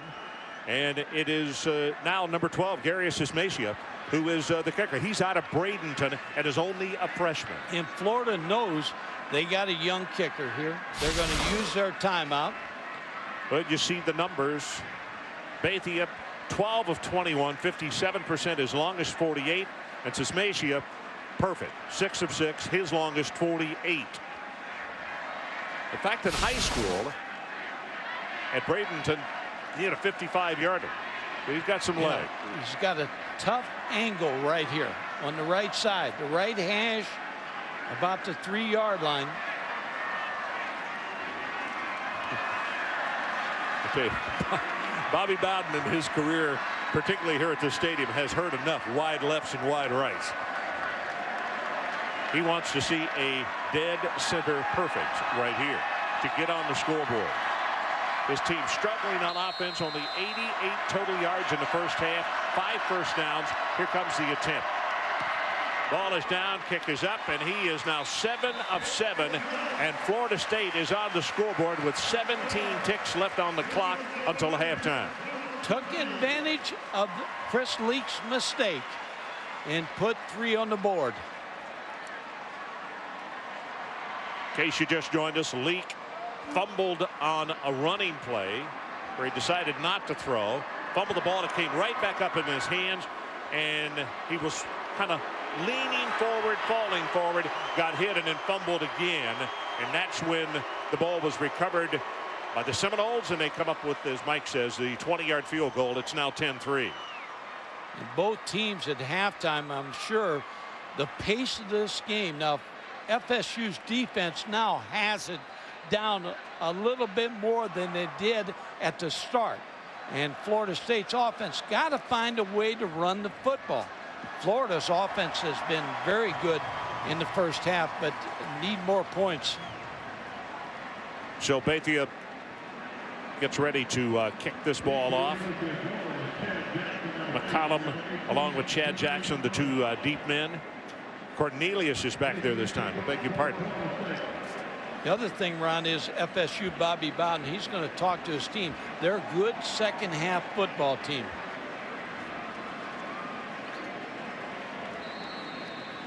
Well, because of all the passing and the incomplete passes, this has been a very long first half, almost 2 hours.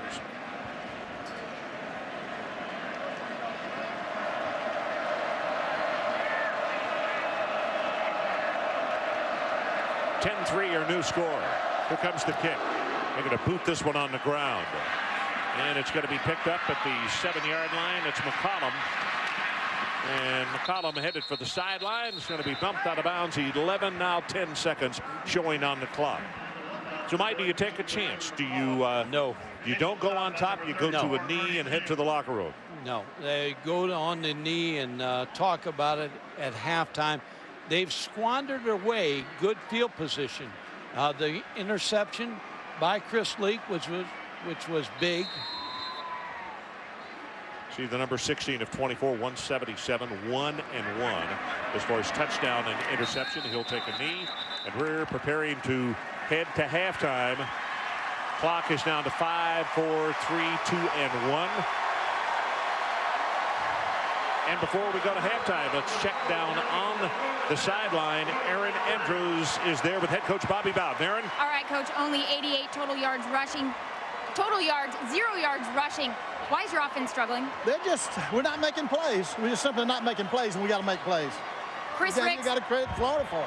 Chris Ricks has had 2 great games versus the Gators. Will we see him in the second half? You're liable to if we don't get something going here for long. Coach, thank you. Okay. Ron, that's the answer. Back up to you.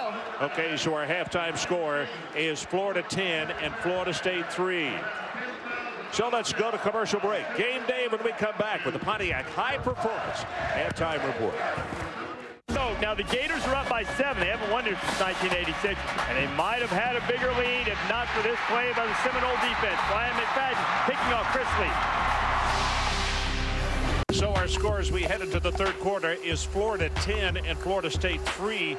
And Mike Gottfried, when you look at these stats here at halftime, you can get fooled very quickly because Florida dominates the stats.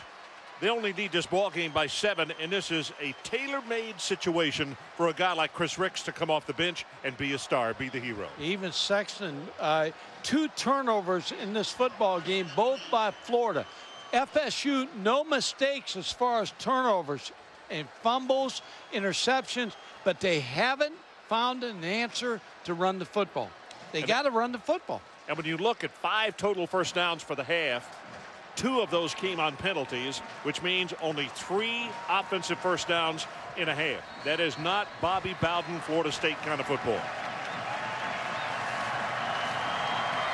Petrovich to kick it off for the Florida Gators. Willie Reed and Antonio Cromartie, the 2 deep men, and we are underway. Very high, and this one is going to be about 2 yards deep. He'll return it. Cromartie will not make it back to the 20-yard line. Outstanding job on special teams. Tonight's first half stats brought to you by Pontiac High Performance. Mike, what do you see? Big thing right here, the 2 turnovers, but even bigger for FSU is 0 for 8. And they came into this game 24% on third down, which is very poor, and 0 for 8 in the first half. Well, Sexton will get the start here in the second half. Warming up down on the sideline, Chris Ricks did throw as the teams came back out, but he will not be the chosen one on this particular series. Sexton steps up, throws out safety valve in the flat, and again he's got Stovall. He has been his favorite go-to guy tonight. Tonight's game track is brought to you by Pioneer. Chris Link, 16 of 24, 177 yards, a touchdown, but also an interception. And on that interception, boy, he had an opportunity to put even more points on the board, and he underthrew an open receiver, and it cost him. So a couple of mistakes by the young quarterback in the second quarter, very costly. Young being the key word. Yep, second down, they need to take it to the 29-yard line. Saxon under pressure, and he's got to be sacked. Earl Everett is the man who gets there to him, and that's the 3rd time that they have come up with the sack. When we talk about a young football team and Chris Leak being a young quarterback. Wyatt Sexton, Bobby Bowden said next year was supposed to be his year. He's a sophomore. He's been pressed into action, makes a mistake there, takes a sack. But we've seen him play very well against the Cavaliers of Virginia. Third down, as we mentioned, they need the 29-yard line to keep the drive going. Good protection this time, and he's got it to Stovall. Stovall short of the first down. Good defensive series by Florida to come out here right away, get 3 downs and out. McDonald is the guy who pulled him down, and you can see from the yellow line from where it's been spotted, he's going to be just under a yard short of the first down. Best play has been the offside of Florida for first down for FSU.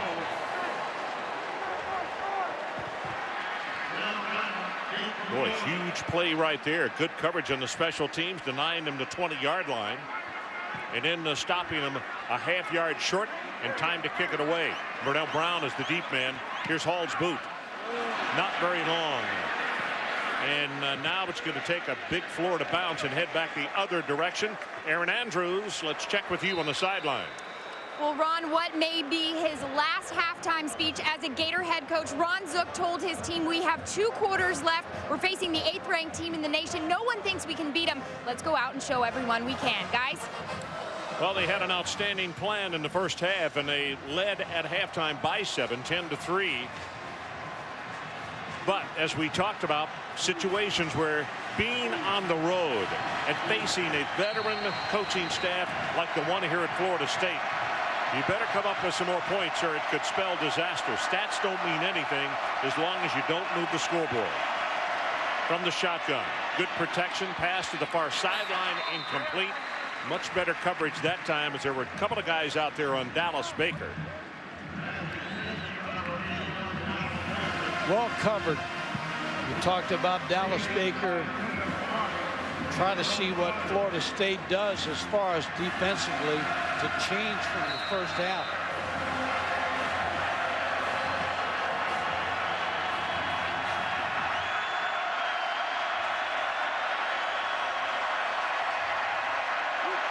Second down and 10. Here comes the option play. Pitches very quickly to Faison. And what a good defensive play by a couple of Seminoles who come up quickly to make the hit. McFadden, the first man, to get out there and turn the play away. And then also quickly there was Pat Watkins. Watkins is 6'4", 205 pounds, and he can fly. He's the real deal at safety. So it's third down for Florida. They need to take it out to the 50-yard line to keep their drive going. This time they roll the pocket to the left. Here comes pressure. Just throws this one away as he was hit by Eric Moore, the senior out of Pahokee, Florida. And it's going to be punting time for the Florida Gators now. 2 outstanding defensive stands by each team. And you talked about today the fight in the Clemson game and last night in the NBA. Watch Eric Moore. After he hits Chris Leak, he helps him up. These guys have played against each other. They have respect for one another's football teams. This is the 4th time that Florida will have punted. Here's the boot. This is a good one. A line drive. Caught on the run at the 27 as Reed. Flag is down, and he'll be stopped just shy of the 40-yard line. And it looks as though this one is going to take a trip back. 36 on the kick and 9 on the return.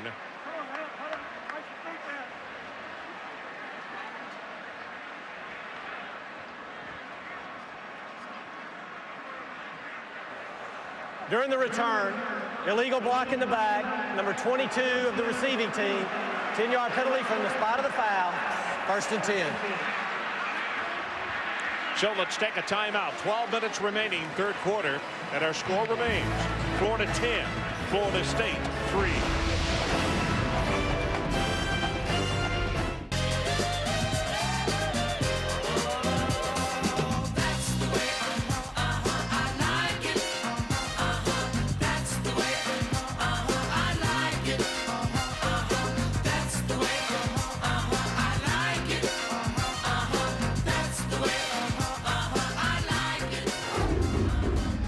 So some of the action back in the 70s. Mike Godfrey, can you answer for 20 points? Name of the group? KC and the Sunshine Boys are from Kansas City, I believe. Oh, God. Flags are down. I'll tell you, it's this has been an inauspicious beginning by both. Flag day. By both offenses in the second half. Dead ball, false start on the offense. The left tackle and left end, 5-yard penalty, still first down. This rivalry football game, you're pumped up to play it. 365 days. The results of this football game, you got to live with it. You know, but the interesting thing is you can't play on emotion for 3.5 hours. You got to play with some focus, poise, and smarts. Yep, you do.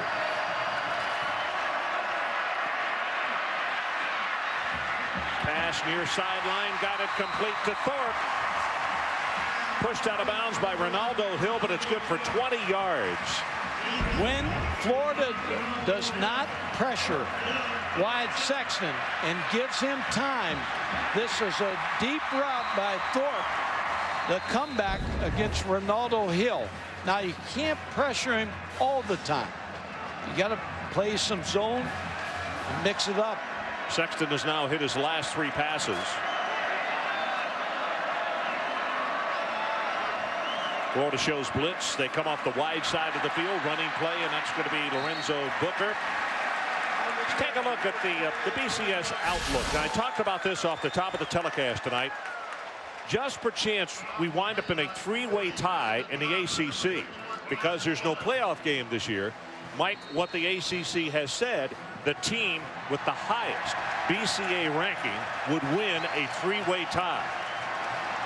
So if Florida State wins tonight, if Miami were to run the table, meaning they would beat Virginia Tech in the last game of the season on the 4th, if they have a higher BCS ranking, it would be the Seminoles who would represent the ACC in the BCS. Dominic Robinson on the catch right there. He was the big man last year, had 5 catches, 102 yards and a touchdown. First time that they have been able to get him the ball tonight. Going back to your BCS formula, I'm sure them at Miami tonight, Larry Coker saying we beat them head to head. That's exactly right, but that's what the conference came up with. That was how they detailed it. So head-to-head competition in this situation, unless Miami could win big their remainder of the schedule the way they did today, and they were super impressive against Wake Forest. Pass overthrown. Boy, he had his receiver open, overthrew him in that right flat. Here's what the top 10 has done so far today. Out, up, back, up, and then Miami won convincingly today. Well, Wisconsin. Against Wake Forest. How about Wisconsin? They get an opportunity. The door is just left wide open, and they stumbled through it again today. Didn't get through the door. It hit them right in the face. Screen door. No, this was a big door, Mike. All of a sudden, this has become a year that they probably would like to forget real soon. David Castillo back in the ball game at center. Blitz comes, they pick it up. Sexton under heavy pressure, though. He will get back to the line of scrimmage, maybe. And that's about it. Reese Davis, let's check back with you. Right, Ron, LSU hasn't had a perfect home season since 1972. All they've got to do is beat Ole Miss to finish their home record undefeated, untied, because there are no ties anymore. But Ole Miss has other ideas. Tremaine McBride picking off Jamarcus Russell, and McBride is going the other way. Hotty toddy gosh almighty. Rebels are on top, 22-17. That's amazing. David Cutcliffe has had maybe his best success against LSU, and particularly in Baton Rouge. Rebels on top as the defense scores on the interception return. Florida State third down. The ball is overthrown. They are now 0 of 10 on third down conversions. And Mike, I keep telling you, the stage, you're just building it down here to the far end. The stage is set for Chris Ricks to walk on this field and all of a sudden put on a cape and become Superman. This has been his ball game. It has really been his stage in years past. And the way this game is going offensively for Florida State, it could not get any worse. Now, when I talked to Ron Zook today, he said, I expect Chris Ricks to play in this football game. Well, here comes the punt. This is a low driving spiral. Going to be taken in at the 10-yard line by Brown. Flags all over the place as the block in the back occurred. And Florida's going to take over with horrible field position following this penalty. 45 yards in the kick, 5 on the return. But forget the return.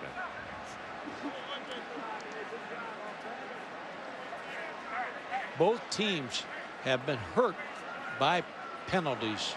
During the return, illegal block in the back, number 49 on the receiving team. Half the distance to the goal, 1st and 10.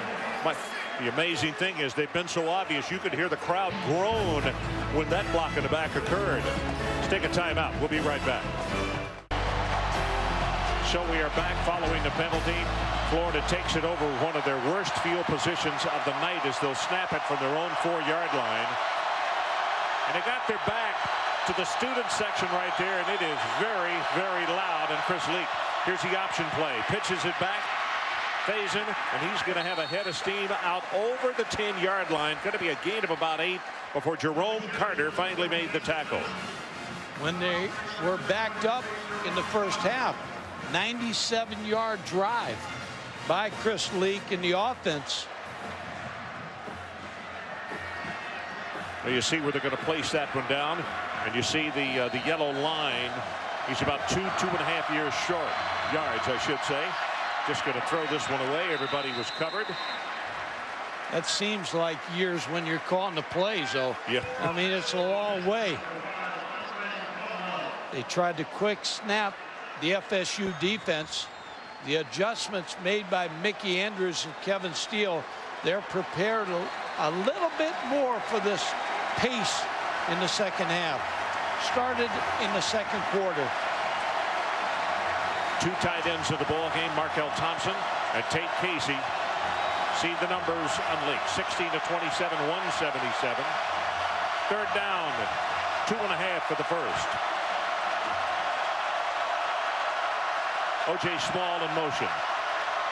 Pressure off the corner. They throw the screen, and the ball is tipped. A little bit of a collision there, but because I think it was behind the line of scrimmage, the reason for no call. Yeah, man coverage. Pat Watkins right on the coverage, but the pressure on Chris Leak as they come free inside. Eric Moore makes Chris Leak backpedal again, throw off his back foot, and Watkins in great coverage on man coverage. So it's 4th down.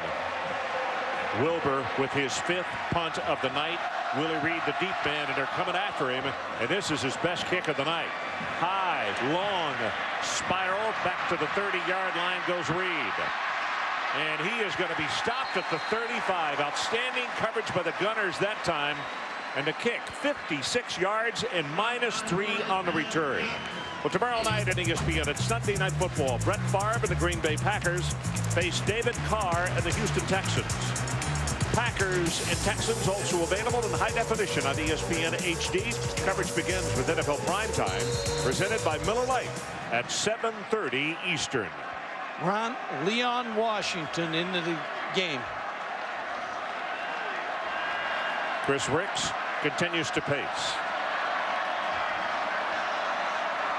Sexton from the 35 gives it to Washington, bounces it outside, has 5, has 10, counted off at 11 yards at a 1st down.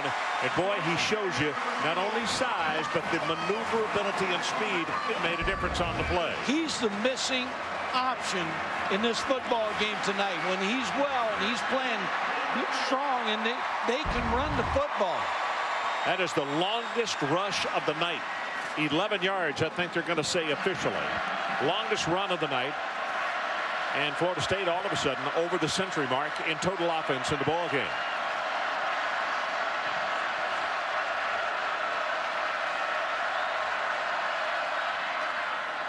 Play action to him. Near sideline ball is caught very high, but he got pushed out of bounds. Chauncey Stovall was hit by Webb. B. Webb on the play. Yeah, Ron, you're right. Webb makes a good hit on the sideline on Stovall. Good hit. And that's the correct call in colleges. If his momentum is taking him in that direction and you hit him in the air and knock him out of bounds, it is no reception, whether he caught it or not. Second down and 10. Clock stops, 8:19 left to play, third quarter. Got him open, same man, Stovall gets by a tackler at the 20, and he's down to the 19-yard line. 36 yards in the play. Jarvis Herring finally tripped him up. Credit the offensive line in Leon Washington for picking up the blitz. They got Webb turned around. Stovall, a big-time receiver. 40 receptions coming into this football game, leading receiver.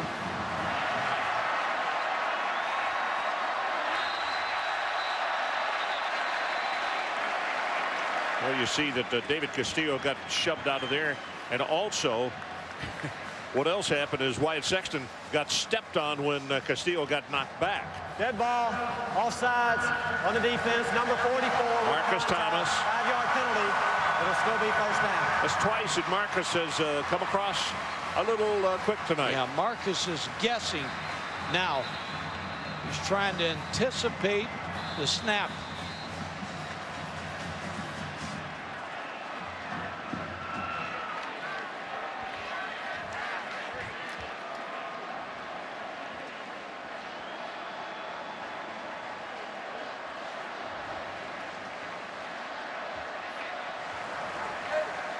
Please reset the clock.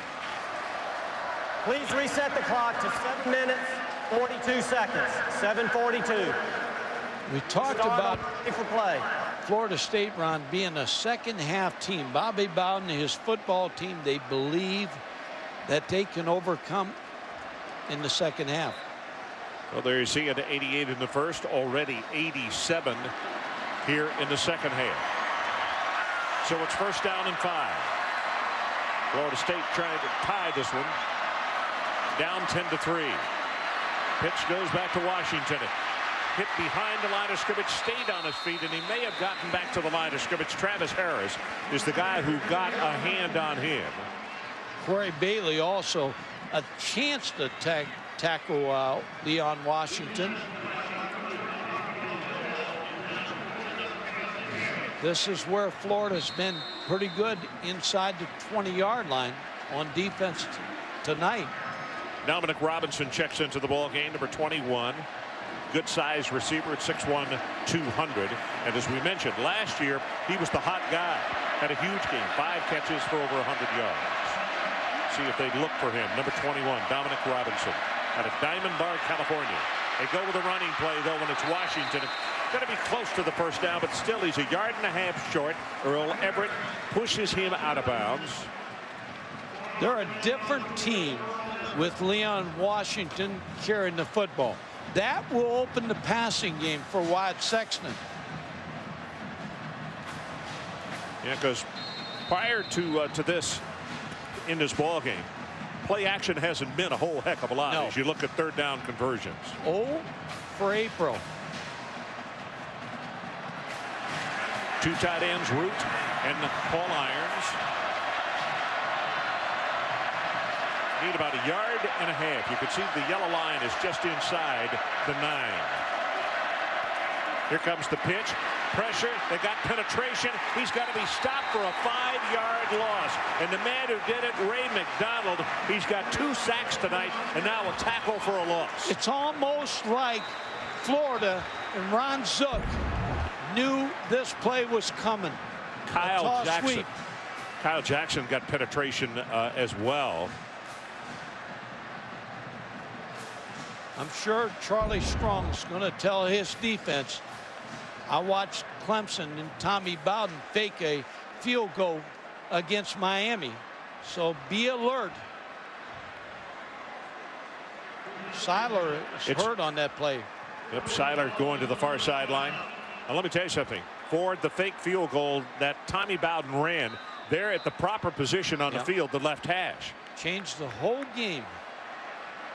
This ball is going to be placed down at the 22. A 32-yard attempt. Sismacia, and oh my goodness, did he yank that one. His first miss of the season. Coach Bowden saying, what is it with wide left here at this stadium with my kickers? Let's take a timeout. 5:28 remaining, third quarter. It remains Florida 10, Florida State 3.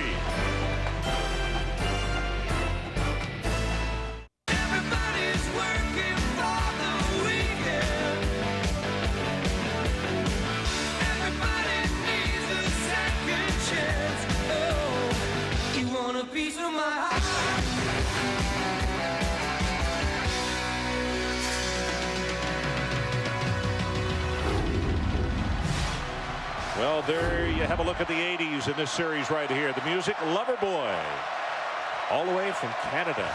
They're not from Kansas City, Mike. Not anymore. That running play, very short yardage. It'll be a gain of 1. Reese Davis, let's check back with you. Ron, this is how dangerous Utah is. Even the nose tackle scores touchdowns. Against BYU, Steve Fafita in the backfield. Well, he's by a nose tackle by Trey, but I think he's got to go to running back now. Seconds away from finishing off an 11-0 record. So Utah rolls 52-21 over BYU. Cornelius in motion from the shotgun. Here comes pressure, and that ball is thrown a little too far in front of Andre Caldwell. It'll stop the clock. 4 minutes 50 seconds remaining, third quarter. Chris Lee getting in a bad habit of leaning back when he throws the football. Doesn't get anything velocity on the ball when he's fading back there and stepping back. Well, his last 6 passes he has missed, except one of them was an interception. If you want to call that a miss as well, you're a Florida fan, you do. From the shotgun, they roll the pocket to the left. Lobs this one, overthrown and almost. Oh, no, wait a minute. Maybe he wasn't throwing to the short receiver. It is incomplete, but it was closer to the deep receiver. Jamal Cornelius was the closest guy to it. And that's not good. 3 and out for Florida and Chris Lee. Not sharp here in the second half. Florida State can block a punt. Now, they're very good at special teams. 6th time that they have punted tonight. Wilbur standing waiting for the snap at the 5-yard line. And here's his boot. Driving wobbly spiral. And Reed all the way back to the 30-yard line. Gets by one tackler. No, he will not. He will be grabbed and knocked down by 22 Reggie Lewis. Got to be a return of 9 following a 49-yard boot. Well, tonight marks the 10th anniversary of the greatest comeback in the series history. Down 31-3. It's Zach Crockett who scored. 3 minutes later, Cannell throws to Andre Cooper. The next possession, Cannell takes it in, good from 2 yards out, and then Danny Werfel. And the Gators had a chance to see it, but James Colsey intercepted the pass at the FSU 40, and the offense gets one more try. Watch Ruck Preston. He'll tie it up with a 4-yard run. The game that they will always call the choke in the Doak.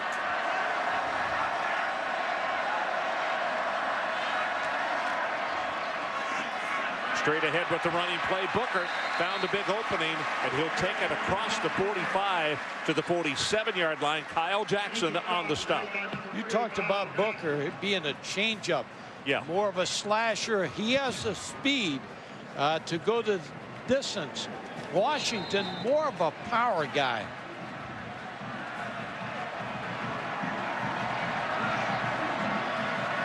Good look at Leon on the far sideline. Leon Washington out of Jacksonville.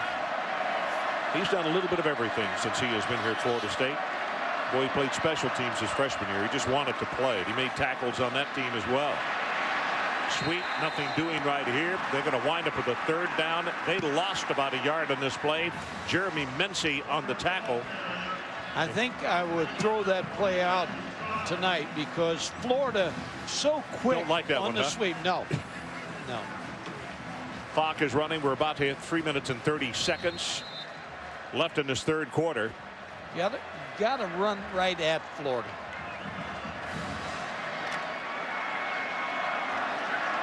So Wyatt Sexton comes to the line of scrimmage, which is the 46. They've got to take it to the 50-yard line if they want to hold on to the football.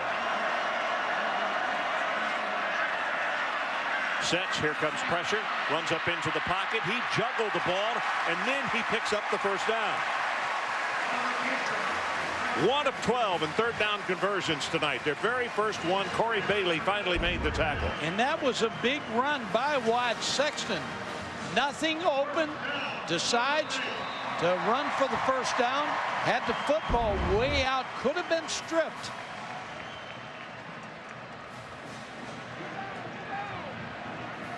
So it's first down, the new line of scrimmage at the Florida 49-yard line. 10-3, Gators on top. Lorenzo Booker remains in the ball game at tailback, and they play action to him. Looking for the near sideline, got one-on-one coverage, and the ball is taken away and intercepted by the Florida Gators' D. Webb. Charlie Strong with a good defensive call here. Wyatt Sexton throwing into coverage, trying to get the ball to Thorpe. Safety over the top. Webb on coverage. Here comes the safety over the top. Jarvis Herring. Vernell Brown. If he just throws that ball a half-yard further, it's a touchdown. That is an outstanding job of focus by D. Webb. And who is putting on his headgear on the sideline? That's one of the reasons the reaction. Listen to the crowd. From the 20, running play, it'll be very short. Skylar Thornton. And Chris Ricks is starting to warm up. Great stat in the second half as you watch Chris Ricks. Only 148 yards rushing against Florida State in the second half. All teams. So they shut you down in the run game in the second half. Second down and 9. Thornton remains in the ball game at tailback.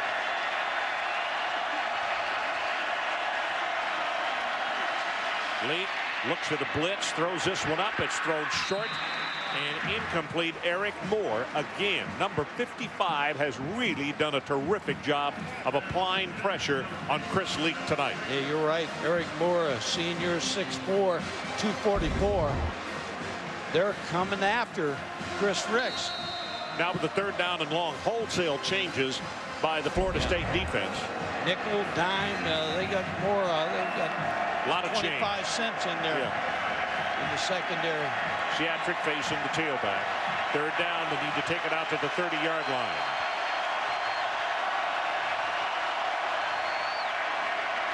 Wants to throw the middle screen and then just throws it away. They had it. And he is going to throw a flag, and I'll tell you, by rule, what it says, the man has to have a reasonable opportunity to catch that ball, and he didn't because he threw it into the ground. I think that's an accurate call. 34, Ernie Sims played that play as well as you could play it. There is no flag. Okay. Number 4 was an eligible receiver in the area. It will be fourth down.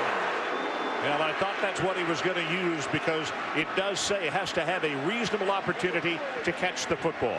But they talked it over and changed their mind. Problem for Florida is their offense 3 and out, not letting their defense get a rest. He wisely threw it at the feet of Mason. Yes, he did. Willie Reed, the deep man, as Wilbur gets his boot away, and this may be his best kick of the night. Very long, all the way back to the 33, fumbles the ball, and Reed makes the recovery. Chris Ricks is going to come into the game, Ron. 48 yards and a kick, and listen to this ovation that's about to happen. Once they realize that he's on the field, and here he comes.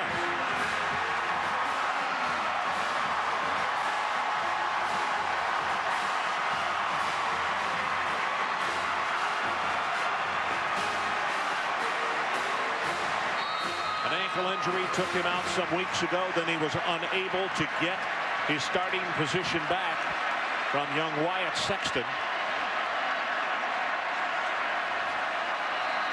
Play action.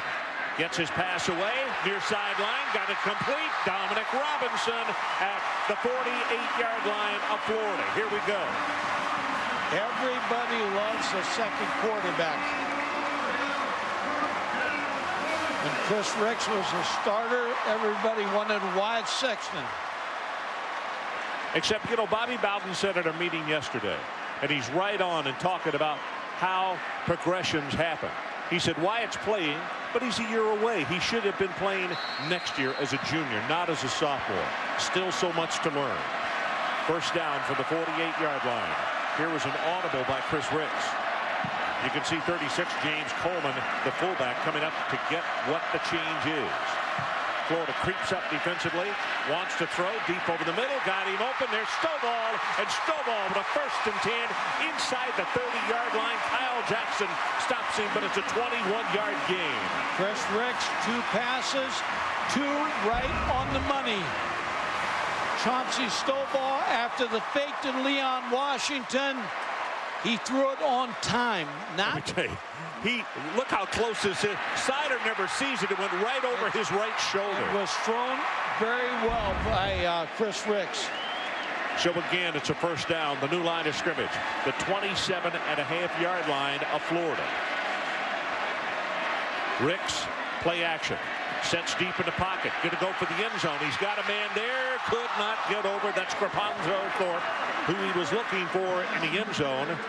Ronaldo Hill had to cover, but Chris is saying, hey, let's don't fool around and do this thing. Let's go ahead and score.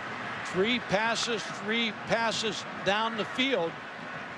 Bobby Bowden talked about Chris Ricks yesterday. He said he has an ankle injury, doesn't run as well. Yep. He said had a chance against Duke, didn't run the football. Well, he said it was the first time it had really seen where his mobility was limited because of an ankle injury. He's 2 of 3 to open a total of 45 yards. 54 seconds left, 3rd quarter. They'll go with the running play. That's Washington, and he breaks the tackle, tries to turn it back upfield, and he will take it to the 21-yard line. Reese Davis, let's check with you.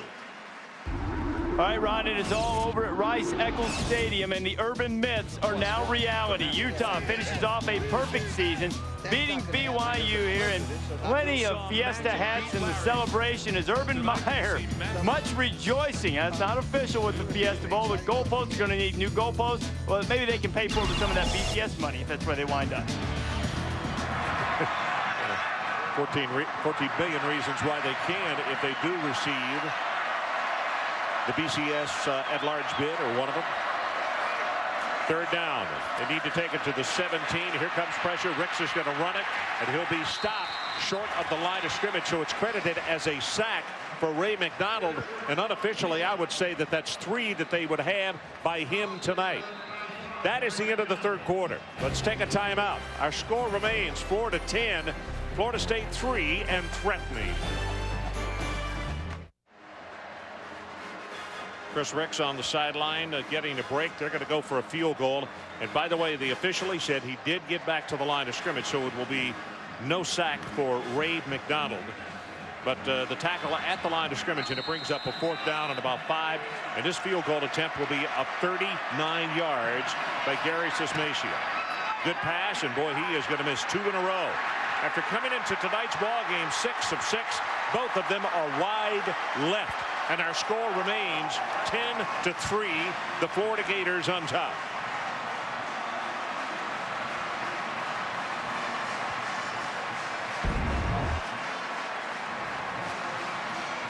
Hold down, just yanked it to the left. This one he hit much better. The one that he missed last time, the ball didn't get up very quickly. No. So the freshman has missed 2 in a row, and Florida will get the football back at the 22-yard line.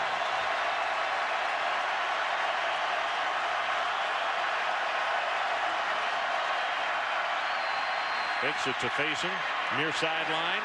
Got a man wide open. O.J. Small hit and then hit again. Finally stopped.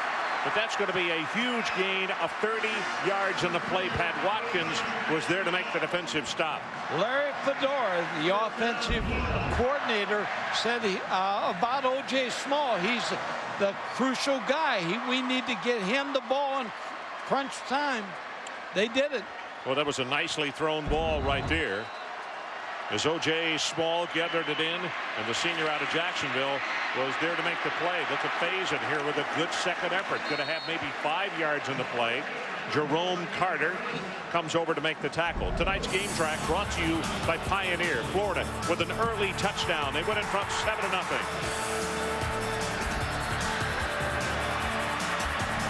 And then this pass right here, intercepted by the Florida Gators on a huge play to stop a big Florida State drive.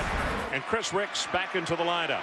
Back to live action running play. Loose inside the 30, 25, down to the 20. Sheatrick Faison with a first down Florida and a run of 23 yards. Ernie Sims saved what could have been a touchdown run. I believe Ron Zook now has turned this game over to Faison because he knows that Chris Leak is not throwing the ball well. They're going back to the run, and Faison has really run well in 2 tries. Skylar Thornton checks into the ball game, replacing Faison after those 2 runs, and they give it to him right up the middle. Cracks the tackle, has 5 yards, 7, now 8. They'll place him down at around the 12. Mike DeGore, the junior center out of Palm Bay, Florida, with an outstanding block on the play. When you know your quarterback's off a little bit in the 3rd quarter, go to the run.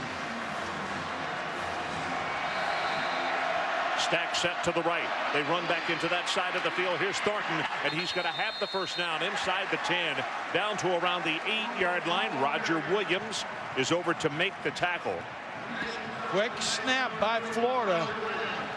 Chris Leak gets right on the ball, snaps the football.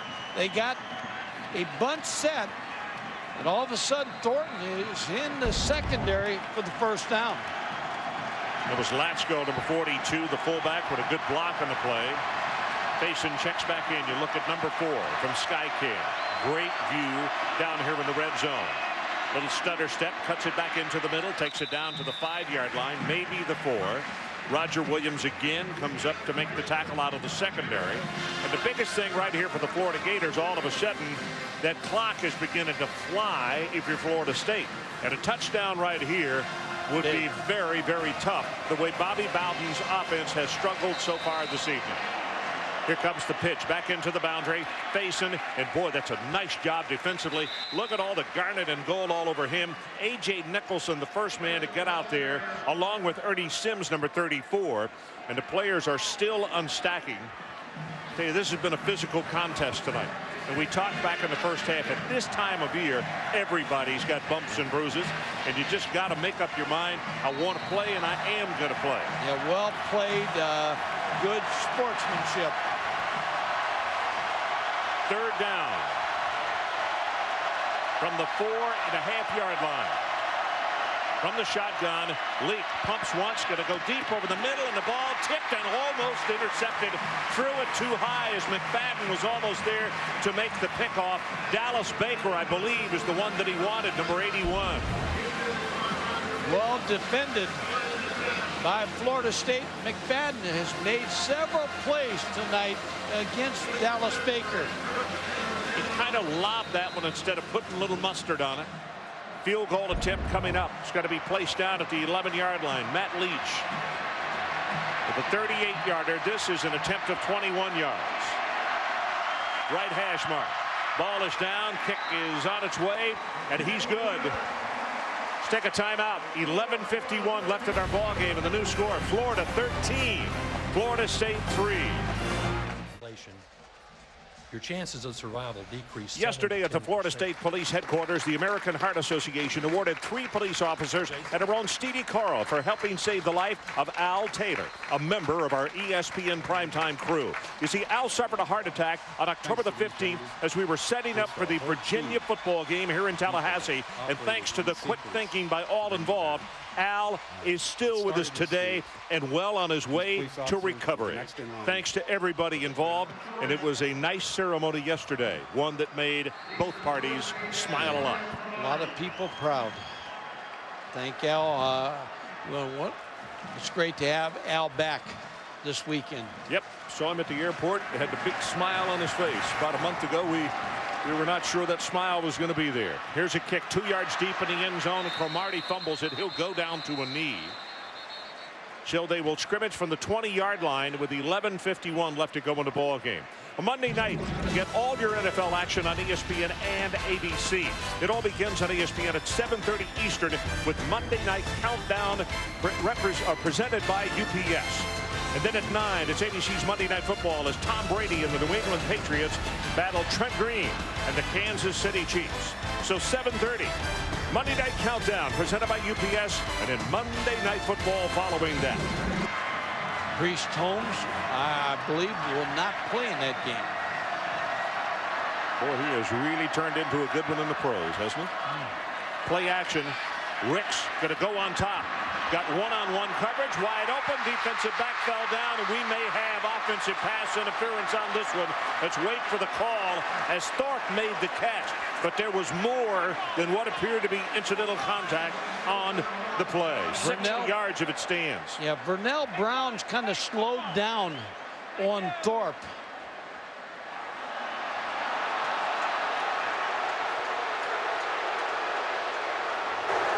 Coming back. Number 1 on the offense, half the distance to the goal, repeat first down. Alfonso Thorpe against Vernell Brown. They just aired out here.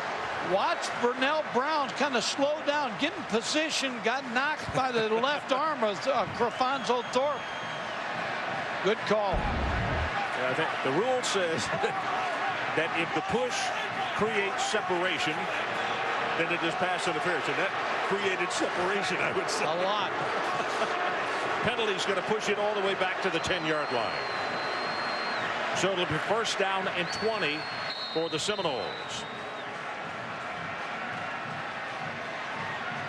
Matt Hinshaw, number 14, checks into the lineup.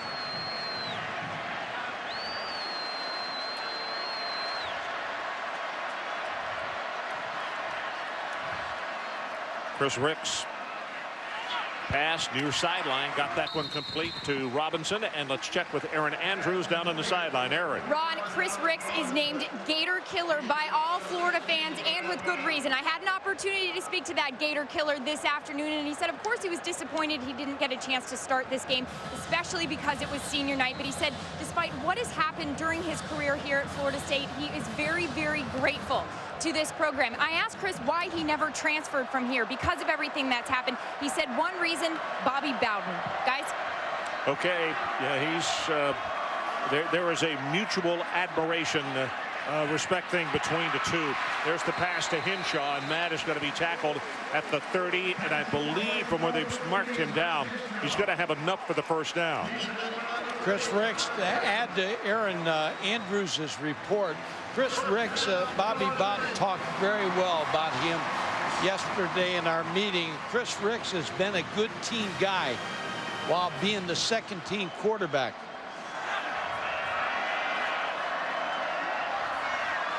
Florida showing blitz off the corner, top of your screen. Let's see if they stay at home or if they bring him. If they're bringing him, and the play goes right by.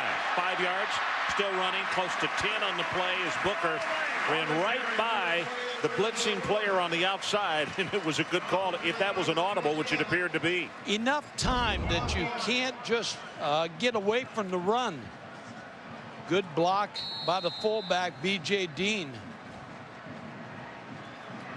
So they got a down to play with here. Second down, about 1.5 yards to pick up the first.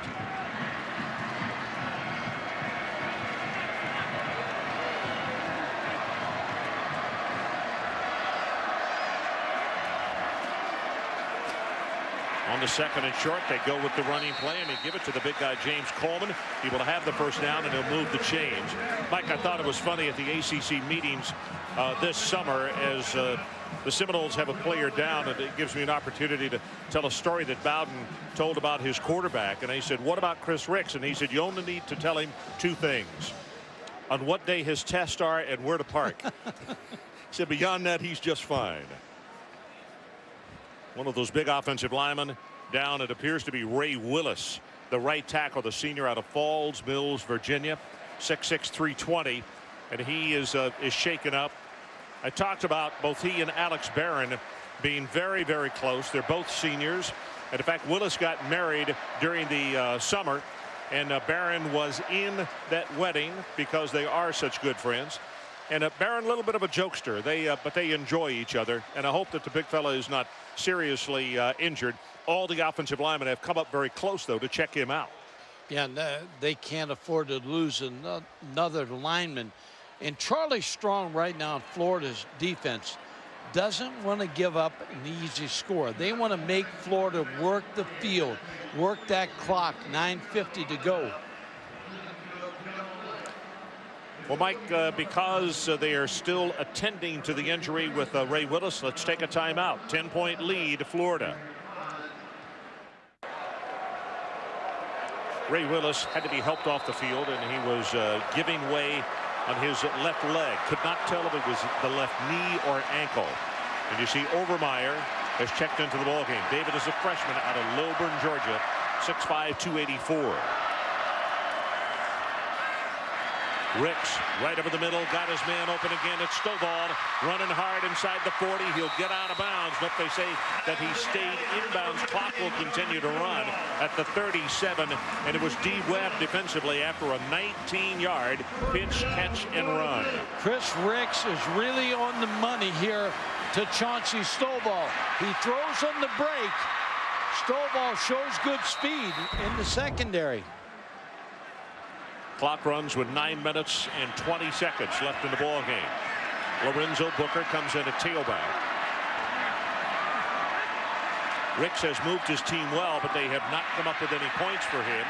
And that running play right there is going to go for about 5.5 yards. Ray McDonald on the stop. Face mask.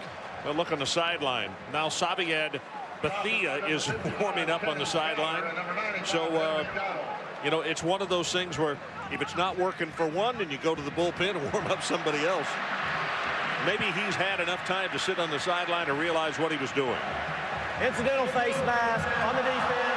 5-yard penalty. First down.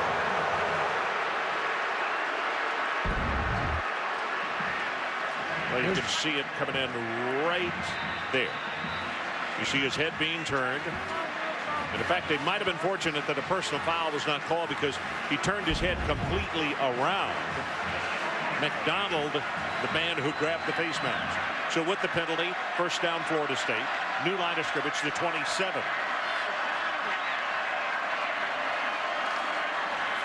Channing Crowder in the ballgame at linebacker. Ricks going to try to run for it. Hot pursuit, still trying to run for it. Gets one pickup block and throws back toward the end zone, and it is caught by Stovall for a touchdown.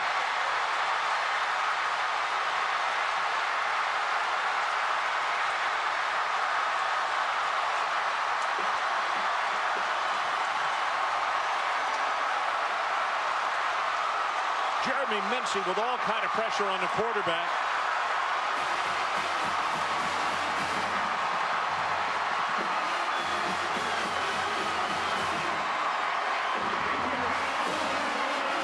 It's going to be the extra point attempt by Saviad Bethia. And he's got right down Broadway. Let's take a timeout. Florida 13, Florida State 10. Here come the Seminoles. So we are back, and the chant and the chop gets louder here in Tallahassee. Following this kickoff, we're going to show you a replay of the reception in the end zone. And for Florida fans, if you have a weak stomach, you might as well go in and maybe get a cold beverage or something. And for Florida State fans, you'll enjoy it because it is in the books as a touchdown. Here's the kick, 2 yards deep in the end zone, and it's McCollum. Far sideline. Whoa, does he get belted down at the 20-yard line. All right, let's take a look. Mike, talk about what happened on the play. You talked about separation. You see the push-off by Chauncey Stovall against Burnell Brown. Now, both these guys had their hands out there, but the separation occurs when Stovall pushes off on Burnell Brown. Stovall 6'2", Burnell Brown 5'8". Chris Ricks made the play by his athletic feet and moving around. Well, Stovall has had a great ball game tonight. They have really looked to him every time they needed anything to happen. Under pressure. Lake gets it off. This is to the fullback. Latsko loses the ball, and it is knocked out of bounds. And here is where Florida State, being greedy, instead of trying to recover the football, that is going to remain with Florida. No possession ever changed. Whoa. Good fake by Chris Leak, getting the ball out in the flat to Latsko. Former walk-on, coughed the ball up. See, he should have recovered instead of trying to pick it up and score the touchdown. And now Florida will have the ball where that fumble occurred, and it's going to be a second down at the 28-yard line. Many times I've seen Florida this year. Nothing comes easy. Bunch set to the bottom of your screen. Latsko goes in motion, and they give it to the tailback, and Faison puts a head down, running hard, still running hard, and he is going to have 4 more yards after the initial contact was made. Carter finally on the stop, and that run is good for 16. Yeah, Ron, I want to go back again to what I said. Nothing comes easy for this football team because the youth on this squad. Faison with a great run here. Shows you his strength.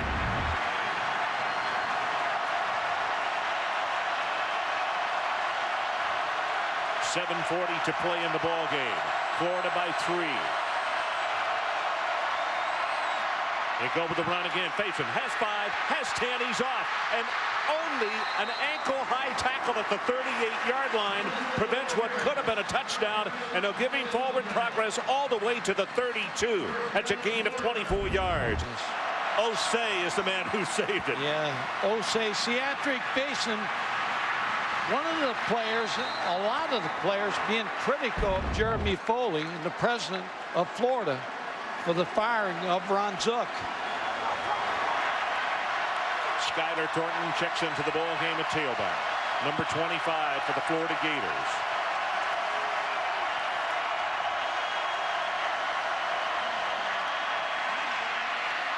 Lake got a man open at the 20-yard line.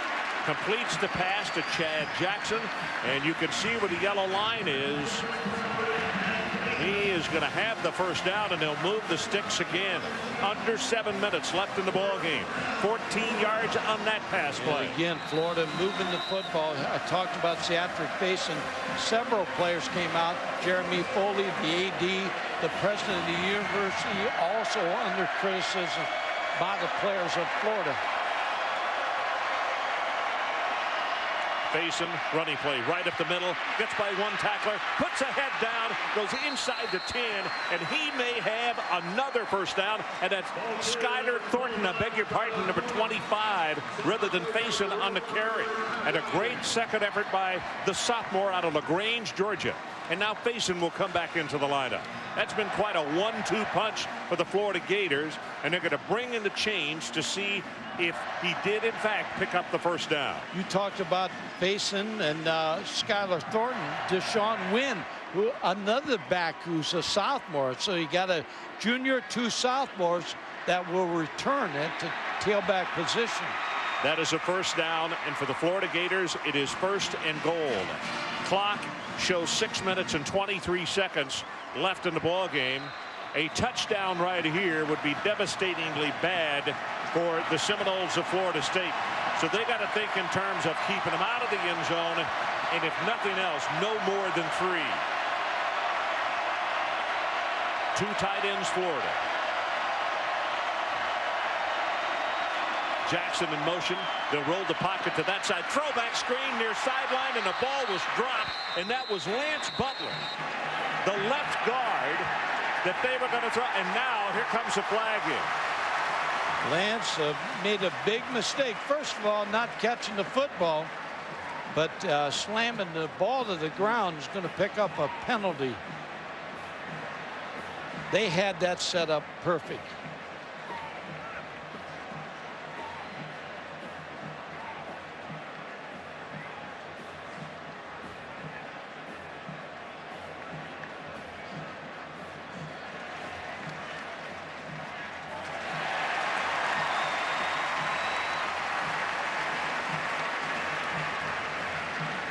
Now you can see Ron Zook say, who's the personal foul on? I can tell him it's Lance Butler.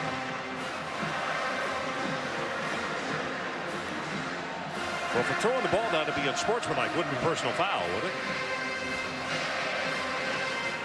The only thing I saw was him slamming the football down.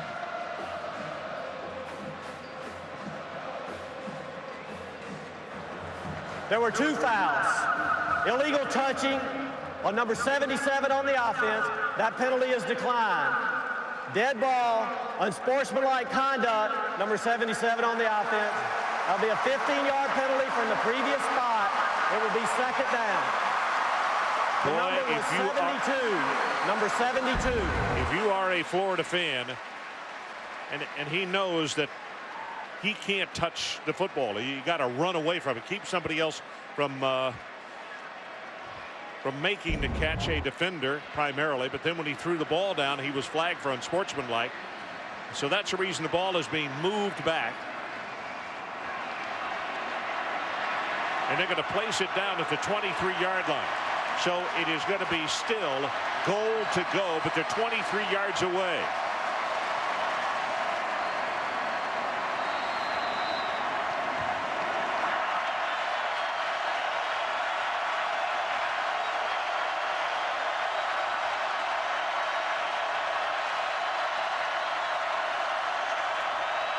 Cornelius in motion. Flag or pass coming for the end zone, and the ball is tipped. Going to be incomplete, and there's a flag.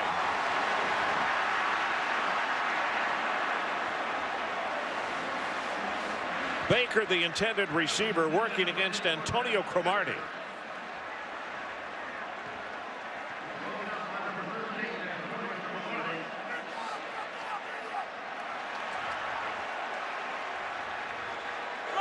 Pass interference, number 13 on the defense. 15 yards from the previous spot. Automatic first down. Instead of a 3rd and goal, 23 yards away, they have got a first down again. Dallas Baker. Cromartie, who's playing Leroy Smith, hurt early in the game.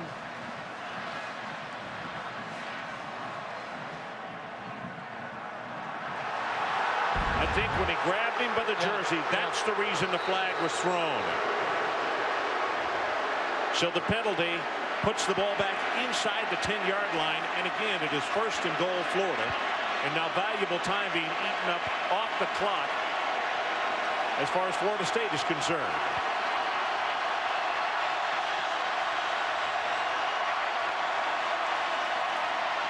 Shotgun formation, they go with a run.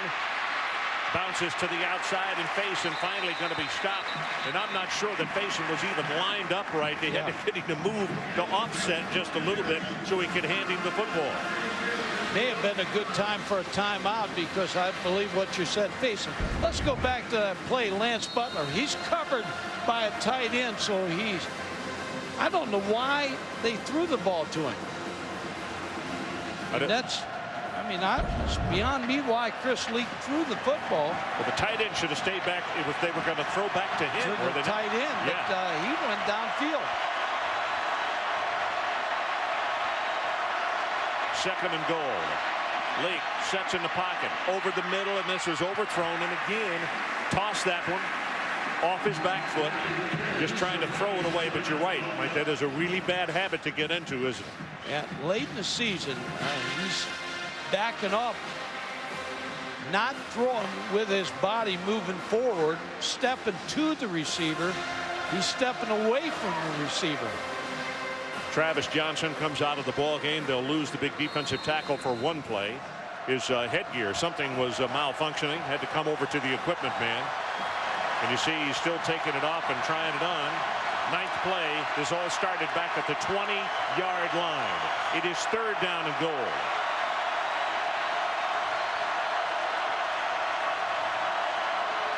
Leak from a shotgun, goes with a running play, face it up the middle, he will score!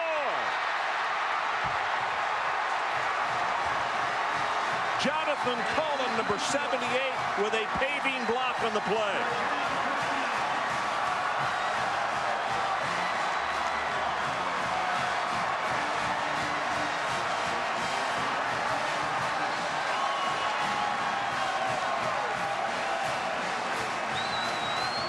Four minutes, 59 seconds showing on the clock. Leach with the extra point attempt gets a low pass, and the kick is up, and he's good. And let's take one more look at it as we head to commercial. And the Florida Gators all of a sudden with a 10-point lead. You saw the block by 78. Jonathan Cullen paving the way, and face it, races it into the end zone. 10-point Florida lead. 20-10 our new score. Florida now increasing their lead back to 10 points. Faison 8 carries, 18 yards first half, 11 carries, 84 yards here in the second half. Coming up next, Sports Center, Scott Van Pelt and Steve Levy. Basketball and what's next. Robbery Saturday, South Carolina and Clemson and their brouhaha. And also Spurrier Speaks. That and more coming up on Sports Center immediately following our ball game. Right now we're at the 4:59 mark. Is the sign correct? The streak ends here in 2004. Well, we still got just under 5 minutes to find out.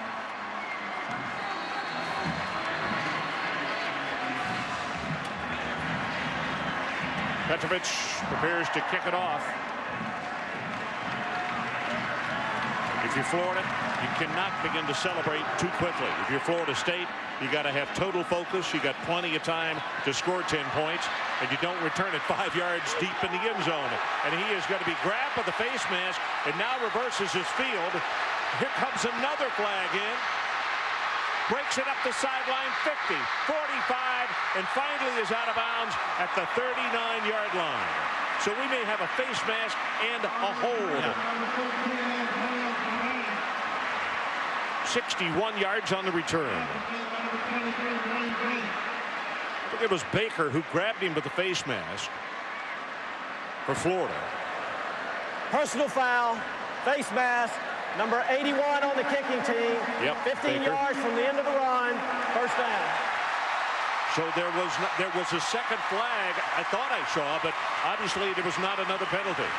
So a 61-yard return, and just like that, Florida State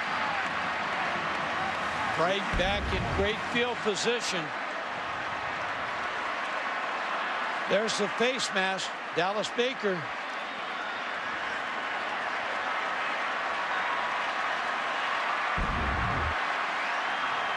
Chris Ricks on the last series made a great play with his feet to buy time. And threw the long pass for the touchdown.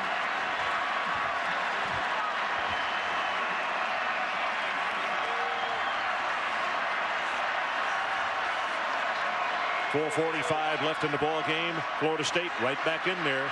Ricks under pressure, going to be sacked at the 35 by Marcus Thomas.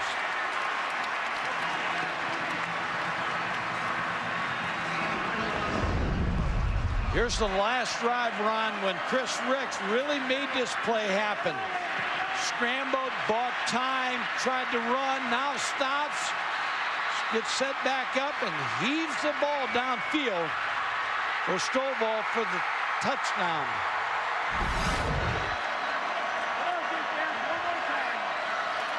Ricks with the second down. Here comes pressure again. Zings this one, and the ball incomplete, in and out of the hands of the receiver. I think we have unofficially 5 dropped passes by Florida State tonight.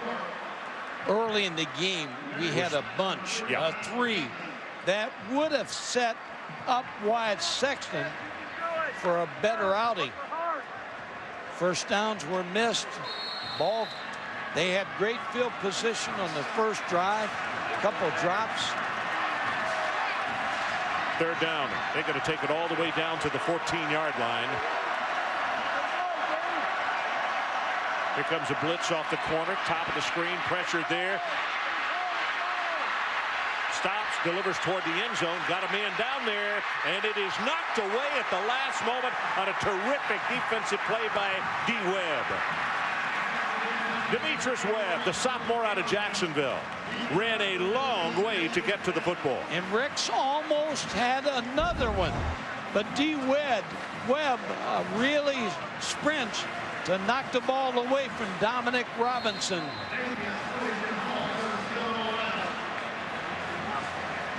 So who they're going to go with? Looks as though Sabiat Bathia will attempt this field goal, and they're going to place this down at the 42-yard line. So it's a 52-yard attempt. His longest, 48, as you can see. Good pass. Ball is down. Does he have enough leg? Yes, he does, and he's good.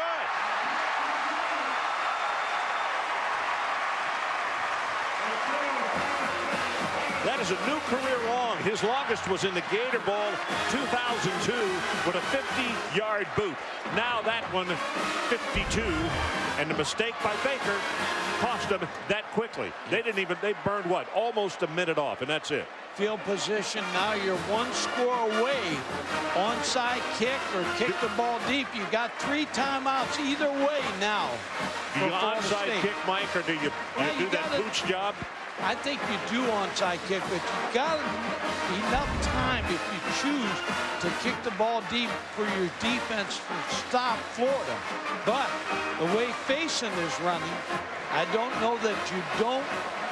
Now might be the time for the onside kick. Well, your point is well taken, because Faison in the second half, that number we showed you, 84 yards and a touchdown, he really has been a difference maker in the second half of play.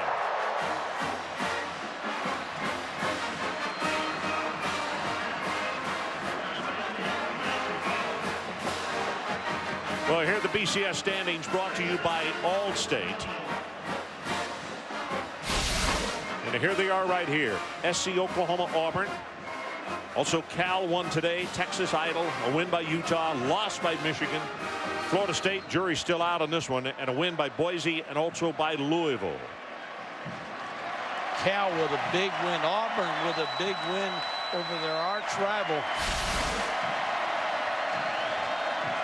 Mayfield prepares to kick it off. Let's see if he kicks it away, if he squibs it, or if he's not lined up to onside it. He kicks it short and high. This is a spinner. And it's going to be taken at the 6-yard line by McCollum. And McCollum is not going to make the 20-yard line. He'll be stopped at the 17. When you got the best defense and you figure you can stop Florida, now you got 3 timeouts left. 3:43 on the clock. Bobby Bowden rolling the dice to stop Faison.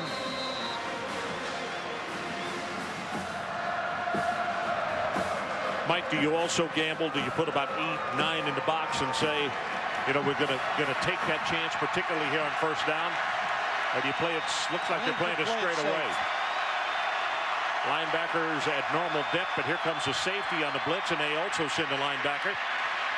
Late under heavy pressure, and that ball is thrown away after his arm is hit. And that saves a timeout for FSU. Chris Leak on the rollout, trying to get the ball to Andre Caldwell. Well, that's Eric Moore, who has been just a demon today, as far as being a pass rusher tonight.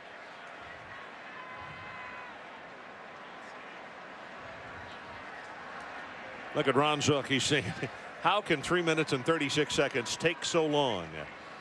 But it's going to take a lot more. Yeah, he's done a great job, Ron, to get fired the week of the Georgia game. And everybody always asks, why did they fire him the week of the Georgia game? I think the reason is they didn't want him to win 4 straight games. Then you have a harder time firing a coach. But you can't evaluate a coach in 2.5 years. And he's got a young football team here. The football team loves him. His recruiting's going well this year. And all of a sudden, the week of the Georgia game, the plug's pulled. Strange timing. There's no question about that, as Moore is being helped up by the training staff. Actually, they're still looking at that left ankle.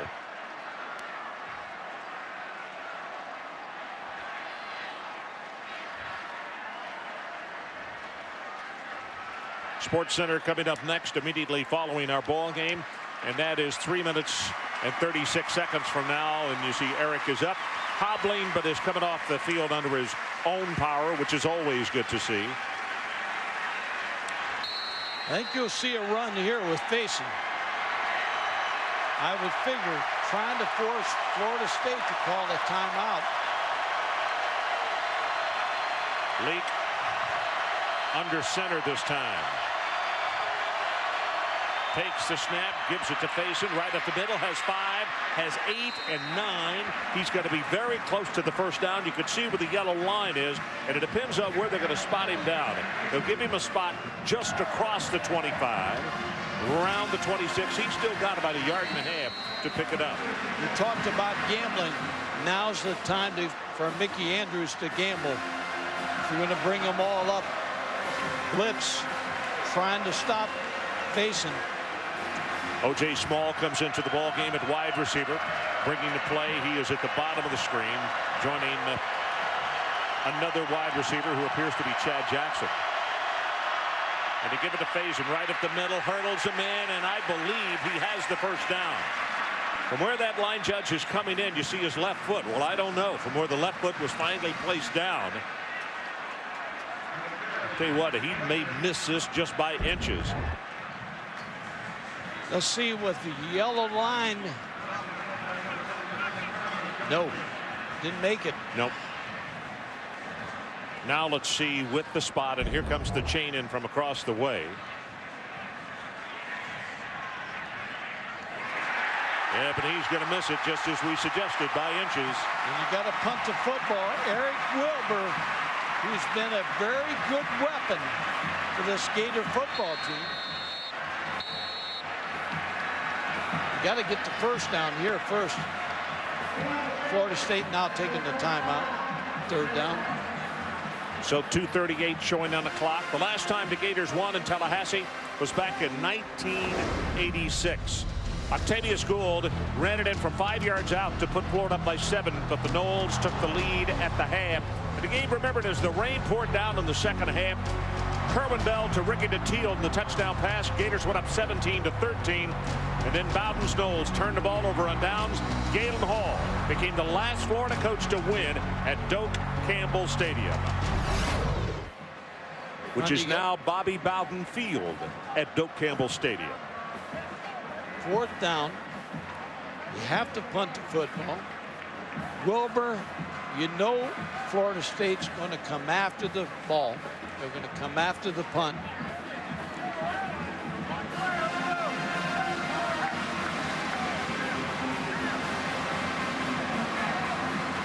They're bringing the offense back on. You see Coach Bowden talking over the headsets, and he relayed that same message. He's asking upstairs. He said, are they bringing the offense out, or do they have the kick team on there? This is the regular offense. Got to be a shift here. That's the only thing I can figure. Leak is going to go under center. Quarterback sneak, takes it straight ahead, and he will have it. Whoa, what a gutsy call by Ron Zook. Well, they can't fire him again. So you make the call and you try to get the first down. It's close.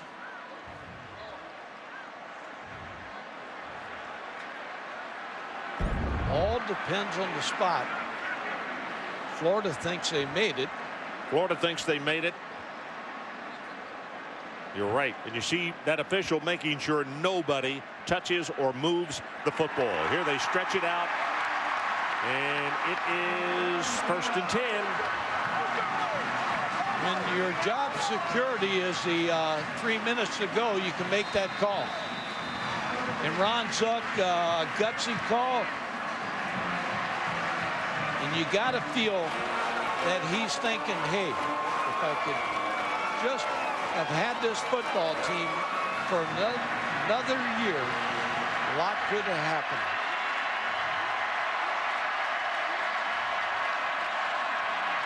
Basin, nothing at left guard, tries to bounce it outside, and you see him going down, making sure that he continues to run the clock. Smart move on his part. He knew he was going to be tackled, but you see him just drop his legs out from under himself to make sure the clock would continue to run. Timeout called to stop the clock. Florida State, they have one remaining. They'll stop it at 2:05, and it's only because of the play of Seatric Faison when he did go down. I agree, and the quarterback sneak. And you think about Ron Zook and his coaching staff, what they've gone through in the last 4 weeks, and the coaches have said, we tried to focus, we tried to worry about these 4 weeks. That's all we can control. Larry Fedora told us the other day on the phone that he said his kids, when they got fired, he went home to tell his kids and his wife that they had gotten fired. His kids were upset. They were crying. Didn't want to go to school the next day. They were embarrassed because they got fired. Larry Fedora and Ron Zook all told their kids, hey, we did a good job, and we should still be here. We have nothing to be embarrassed about. Let me show you something here, Mike. This is a class of coaches. The record is through their 3rd season. We include Jeff Tedford, who has done such an outstanding job at Cal, Ty Willingham at Notre Dame, and you see Ron Zook there in his period of time with 22 wins, Tedford with 24, Tyrone Willingham with 18. There's Larry Fedora. They ought to rehire him after the game. Florida hustling back out on the field. Play clock shows 10. They got plenty of time. Faison runs into his own man. Going to be hit behind the line of scrimmage. That's Wembley who will make the tackle. And it appears that Florida State, and that's their final timeout. Ron, going back to the coaches, I was fired, so I know how the feeling is. You know you can't do anything about it. It's over, and you got to look ahead. Ron Zook will get a head job. And his staff and his families all got to move again. But that's a part of the business when you're not wanted. Ron Franklin, Mike Gottfried, Aaron Andrews coming to you from a jam-packed Bobby Bowden Field at Doak Campbell Stadium in Tallahassee, Florida. The night started off with the Florida Gators drawing first blood. They scored a touchdown, went up 7-0, then 10-0. Then all of a sudden the Seminoles started to come back, and it appeared as though that they were going to be able to light a fire under an offense that had just been slumbering all night long. But in the second half, if there was a difference maker, Seatric Faison came into the ball game. The running game became a huge part of the Gators offense, and also Chris Leak settled down where he had had a rough late second quarter, and in the third quarter all of a sudden it started to work for them again. And right now they are 1 minute and 58 seconds away from pulling a huge upset and knocking Florida State out of a possible BCS bid. You're right. This game means a lot to FSU. There's Faison right there. 18 first half yards. Right now he's got 106 on 23 carries. He doesn't care about yardage right now, though. He just wants to hold on to the football and make that clock run, and quickly.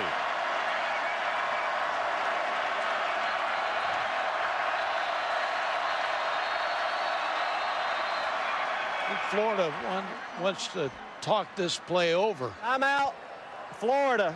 That's their first timeout. So let's step aside.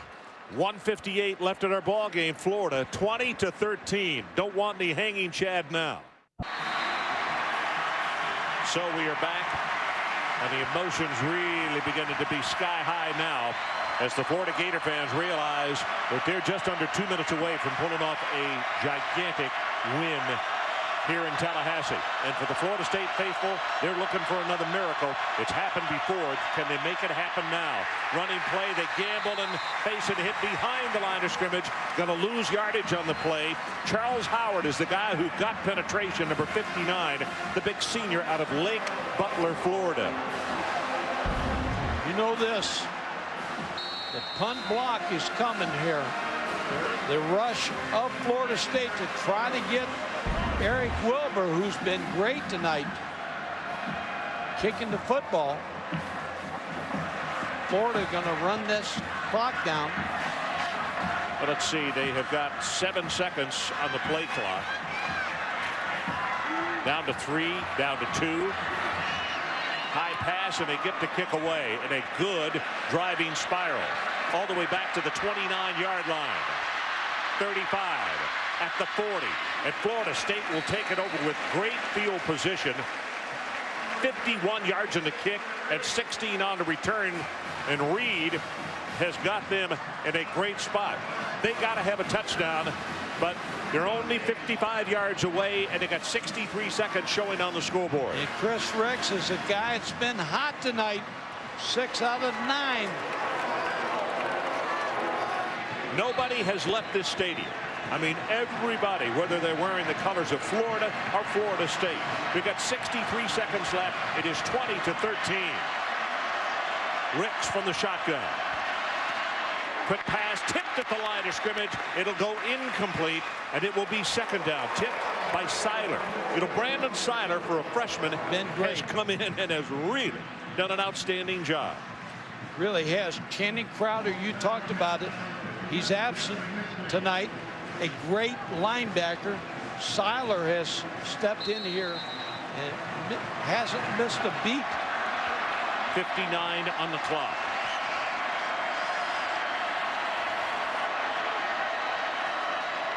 Ricks throws this one. Got Thorpe open at the 32-yard line. It'll be first down, Florida State. 24 yards in the pass play, and Kyle Jackson finally made the tackle. Nothing comes easy for this Florida football team. Youth shows up.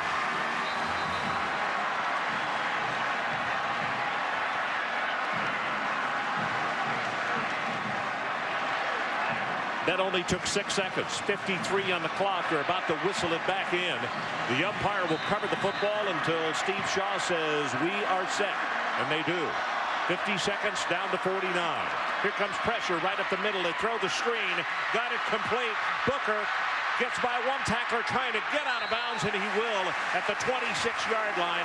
Ronaldo Hill is the man who made the tackle, but it's good for 4 yards. Smart play by Lorenzo Booker. He knew he had to get to that sideline.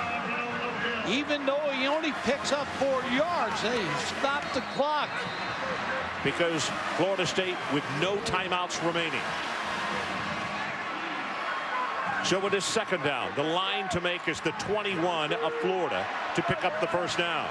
And Ricks knows he cannot be sacked with no timeouts left. That would eat up a majority of the time left on that clock. From the shotgun. Here it comes.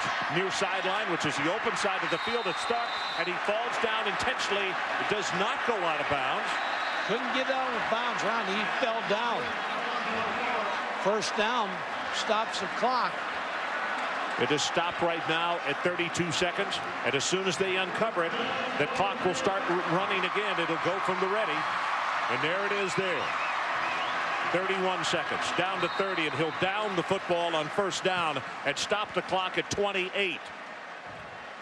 A lot of time there. 4 seconds down the clock.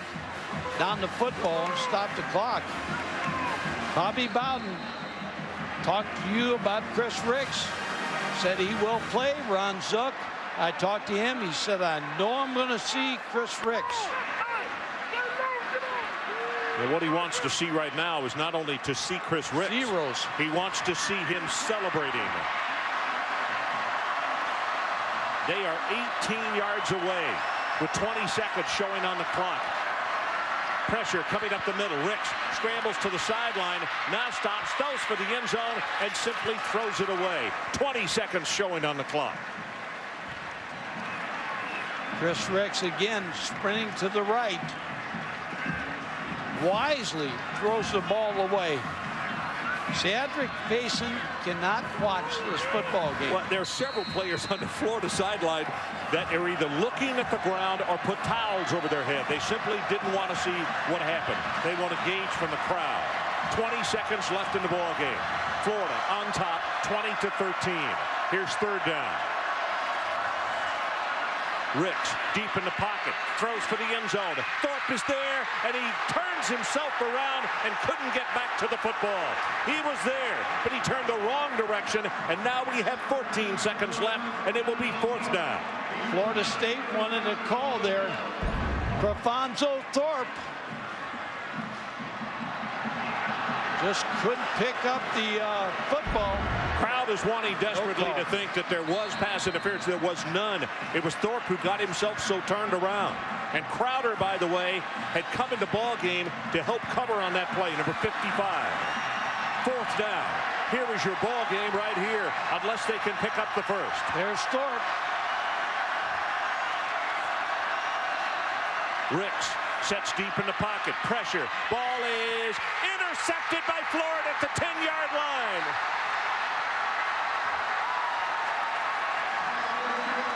Intercepted by Jarvis Herring.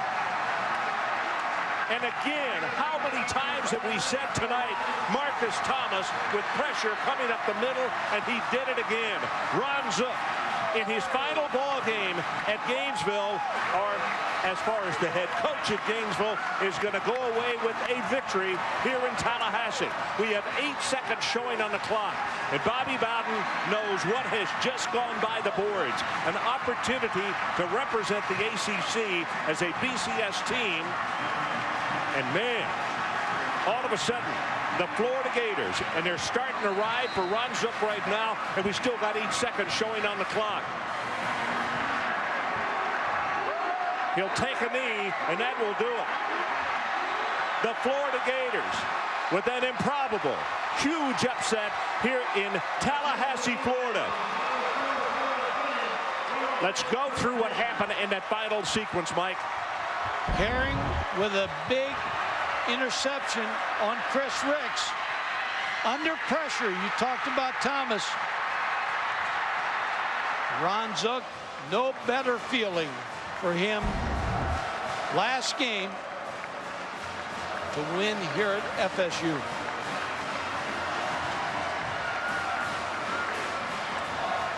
Still trying that massive humanity, trying to find Coach Bowden. Good look at Wyatt Sexton as he will head to the locker room, obviously disappointed.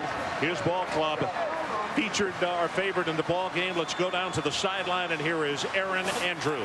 With Coach Ron Zook with the game ball, it has taken 18 years for the Gators to snap the losing streak here. What does it feel like to walk off this field a winner? I'm so happy for our players, our coaches, and our fans. I mean, I'm happy for them. You know, these guys have done a great job. They've done everything we've asked them to do. Coaches have coached their butt off, and they played it off tonight. I'm so proud of them and so happy for them. I really am. Coach, what was going through your mind that last play? I mean, I don't know. I wasn't even. I was just trying to watch the routes and what was going on. There's a lot of things going through my mind. Have to ask you, of course, everybody wanting to know, is this it for you? Will you coach the Gators in a bowl game? I don't know. Once again, I haven't thought about any of that stuff. And I just, right now, I want to go in and celebrate with our players and our coaches and our families. And I'm so, like I said, I'm so happy and proud of them guys. They've gone through a lot this year. And they hung in there and they kept doing it. Our coaches did an unbelievable job of doing what we had to do and working. And like I said, this football team was getting close, and they are. We started to get better, and we just continue to get better. And they hung in there, and they believed in us, and they believed in themselves. And this team is going to win a lot of games here. I'm so happy and so proud of them. Congratulations, and thank you so much. Thank you. Appreciate it. Ron, back to you. So the final score, Florida 20 and Florida State 13. And coming up next in Sports Center and over on ESPN News, it's Postgame Extra. For more, log on to ESPN.com, your home for college football. This has been a presentation of ESPN, the worldwide leader in sports. Good night, everybody, from Tallahassee, Florida.